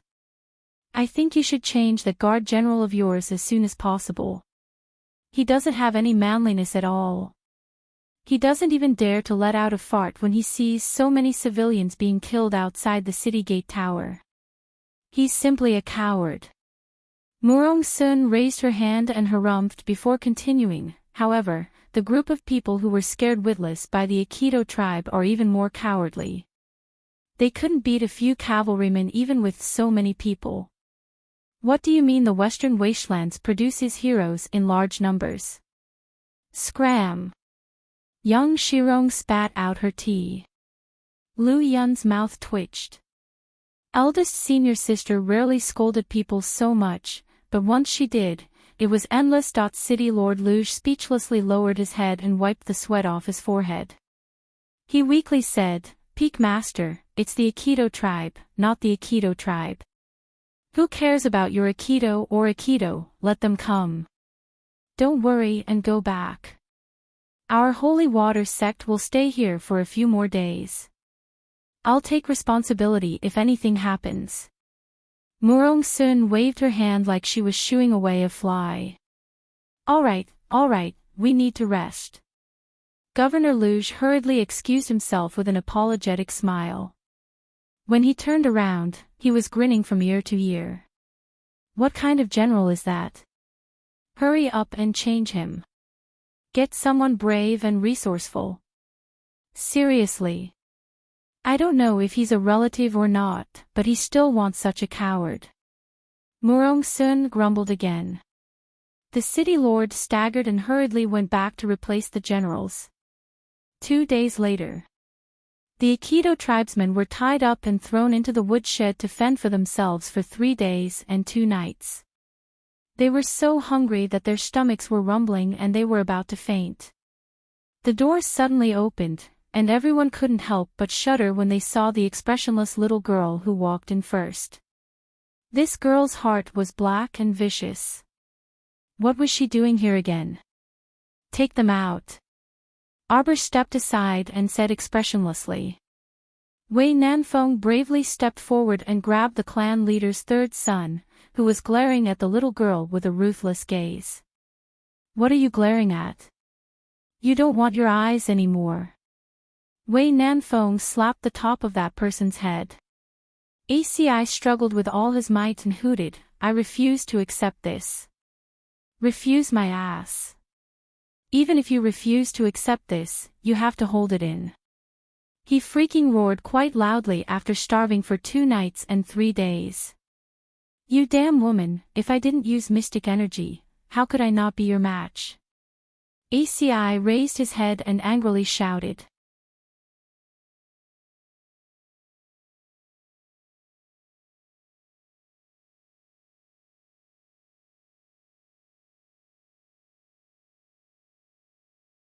Chapter 377. Just as Mo Lien was about to make a move, she was stopped by Arbor. The little girl asked coldly, what do you mean? You still want to fight? Haven't you been beaten enough? We don't know who's going to beat who yet. ACI straightened his neck, and his pitch-black eyes emitted a wolf-like luster as he continued to hoot. Wei Nanfeng looked at him speechlessly. Did he know how to write the words, courting death? Did he know, young man? You're courting death. A grim killing intent flitted past Mo Lien's eyes. Arbor grabbed the crown prince's hand and turned to look at ACI. He gestured outside with his finger. Come out. Bring them all out. Arbor shouted coldly. Immediately, people dragged out all the Aikido tribesmen from the woodshed. Assie's gaze was like an untamed wild wolf in the wilderness, emitting a ruthless glint, as if he wanted to tear the little girl apart and swallow her into his stomach. Untie him. At the little girl's command, people immediately walked up and untied Assie's bound hands and feet. ACI was like a ferocious tiger freed from its cage and suddenly pounced in front of Arbor. The little fellow took a sidestep and immediately flashed behind him. Without saying a word, a fist landed heavily on Ya's back. ACI only felt a burst of pain and staggered forward a few steps. He turned his head and swung his fists fiendishly. He ran forward a few steps and swung his fists at Arbor's face with all his might. Following the whooshing of punches, gusts of wind rose. Arbor shifted his position with a sliding step and ruthlessly kicked Assie's back left knee without mercy. Assie's vicious eyes instantly emitted a severe glint like a hawk's. He fell to the ground with a howl, but before he could stand up, he felt a small foot stomp heavily on his back, nearly breaking his bones in an instant. Princess Mi, who had heard the news, guffawed with her hands on her hips. Western barbarian, you also have a day like this. You're asking for a beating. Bailey she raised a brow and watched from the side with his arms crossed. Do you submit? The little stoic stepped on the youth's back. I don't submit. Even though ACI was currently in a sorry state, he still stiffened his neck and threw out these 2 words. I'm Aikido's young hero. He was the son of Eagle, the son of Lone Wolf. You cannot extinguish the unyielding flame in my heart. The little stoic was bewildered. Whose son are you exactly? Do you admit defeat? The little stoic expressionlessly stomped on his foot again. No. I submit. The young ACI roared. How can I submit to a woman? So what if I'm a woman? Princess Mi raised her eyebrows. The little stoic stomped her foot on his head, scattering this youth's small braids. Cough, cough, cough. Assie's face was covered in blood as he roared angrily, Woman, what's the use of being powerful? In our western wasteland, women are born to be conquered by men. You are no exception. Mo Lien was instantly enraged. She pulled the little fellow to her side with one hand, and without any explanation, she lifted the young man up from the ground and punched him in the mouth. This punch landed solidly. The young Yas only felt the corner of his mouth rupture, and blood burst out from his lips. Even his teeth were somewhat loosened. Bastard! You dare to make a move against me? I'll slaughter you. ACI pounced at Mo Lien with reddened eyes, but the Crown Prince promptly kicked him to the ground. The Crown Prince then grabbed his loose braid and smashed his fists into that handsome face with thuds and thuds. Wei Nanfeng, who was watching the show from the side, simply couldn't bear to watch. How could this person be this stupid? Pfft. ACI spat out a mouthful of blood.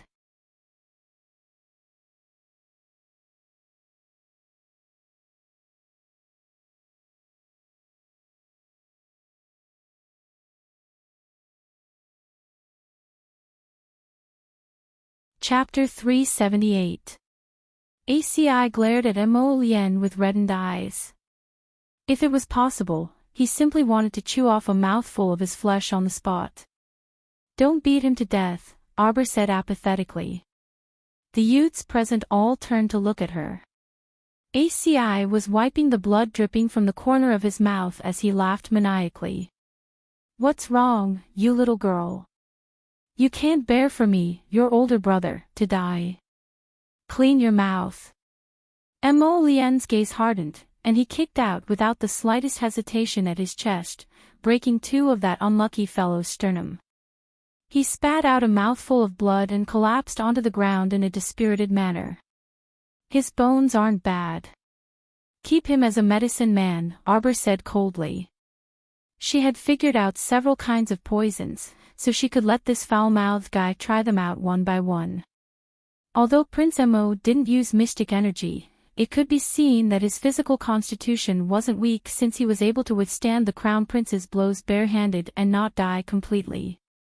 Cruel and heartless, treating human lives like grass, was it? Then she would let him personally experience how lamentable it was to bitterly struggle at the lowest rung of society. Wei Nanfeng, Princess Mi raised her head and laughed heartily. As expected of my younger sister, good. Let's do it like this. This Western barbarian has a foul mouth. Give him a few more poisons and poison him into a mute. ACI glowered at Princess Mi, but the latter lifted her small chin and rolled her eyes disdainfully at him. You dare to treat our young lord like this? Aren't you afraid that the Aikido cavalry will flatten your Shuang city? An Aikido tribesman roared angrily. Noisy. The little stoic glanced at those Aikido tribesmen in displeasure. Immediately, someone stepped forward and directly stuffed this Aikido tribesman's mouth with a piece of mud that came out of nowhere. That person's face flushed red, and his eyes were filled with rage from being humiliated. Feed him this. Arbor handed a small brown square box to one of the guards and said indifferently, feed him 1 pill every 2 hours. Feed him 11 pills a day. Yes. When that guard received the small box, his arm trembled slightly, and he walked towards the youth ACI without looking sideways. You dare. You bunch of bastards. Just you wait. ACI, won't die so easily. I will fucking survive. Blurg. Yas was punched in the stomach by the guard. He bent over in pain and subconsciously opened his mouth. A pill the size of a jelly bean was directly stuffed into his mouth. It dissolved in water, and before he could spit it out, the pill had already turned into liquid and flowed down his throat. Yas's handsome face was dark to begin with, and now it was as dark as the bottom of a pot. In the next 3 days, Yas deeply experienced what it felt like to be in hell. There were 24 hours in a day, and he would be in pain for 20 hours. Sometimes, he would feel as if ants were gnawing on his body. Sometimes, he would feel as if his flesh was being cut open by a sharp blade. Sometimes, he would feel as if his heart was being cut open by someone. Hundreds of silver needles were piercing his heart non-stop. Pain, pain, pain. Every morning, the wretched girl would insert needles into his body to relieve the pain as usual. She would even put ice on his forehead to help him heal the broken bones in his chest. Today, when that cool sensation touched his scalding forehead, ACI inexplicably felt his heart tremble. He struggled to half open his eyes and abruptly propped himself up to grab her wrist, gripping it tightly as he looked straight at her. "Let go." The little stoic's voice was terrifyingly calm. "If I don't let go." Slap. The little stoic's hand was as fast as lightning, and a heavy slap landed on the youth's face, directly knocking him sideways onto the bed.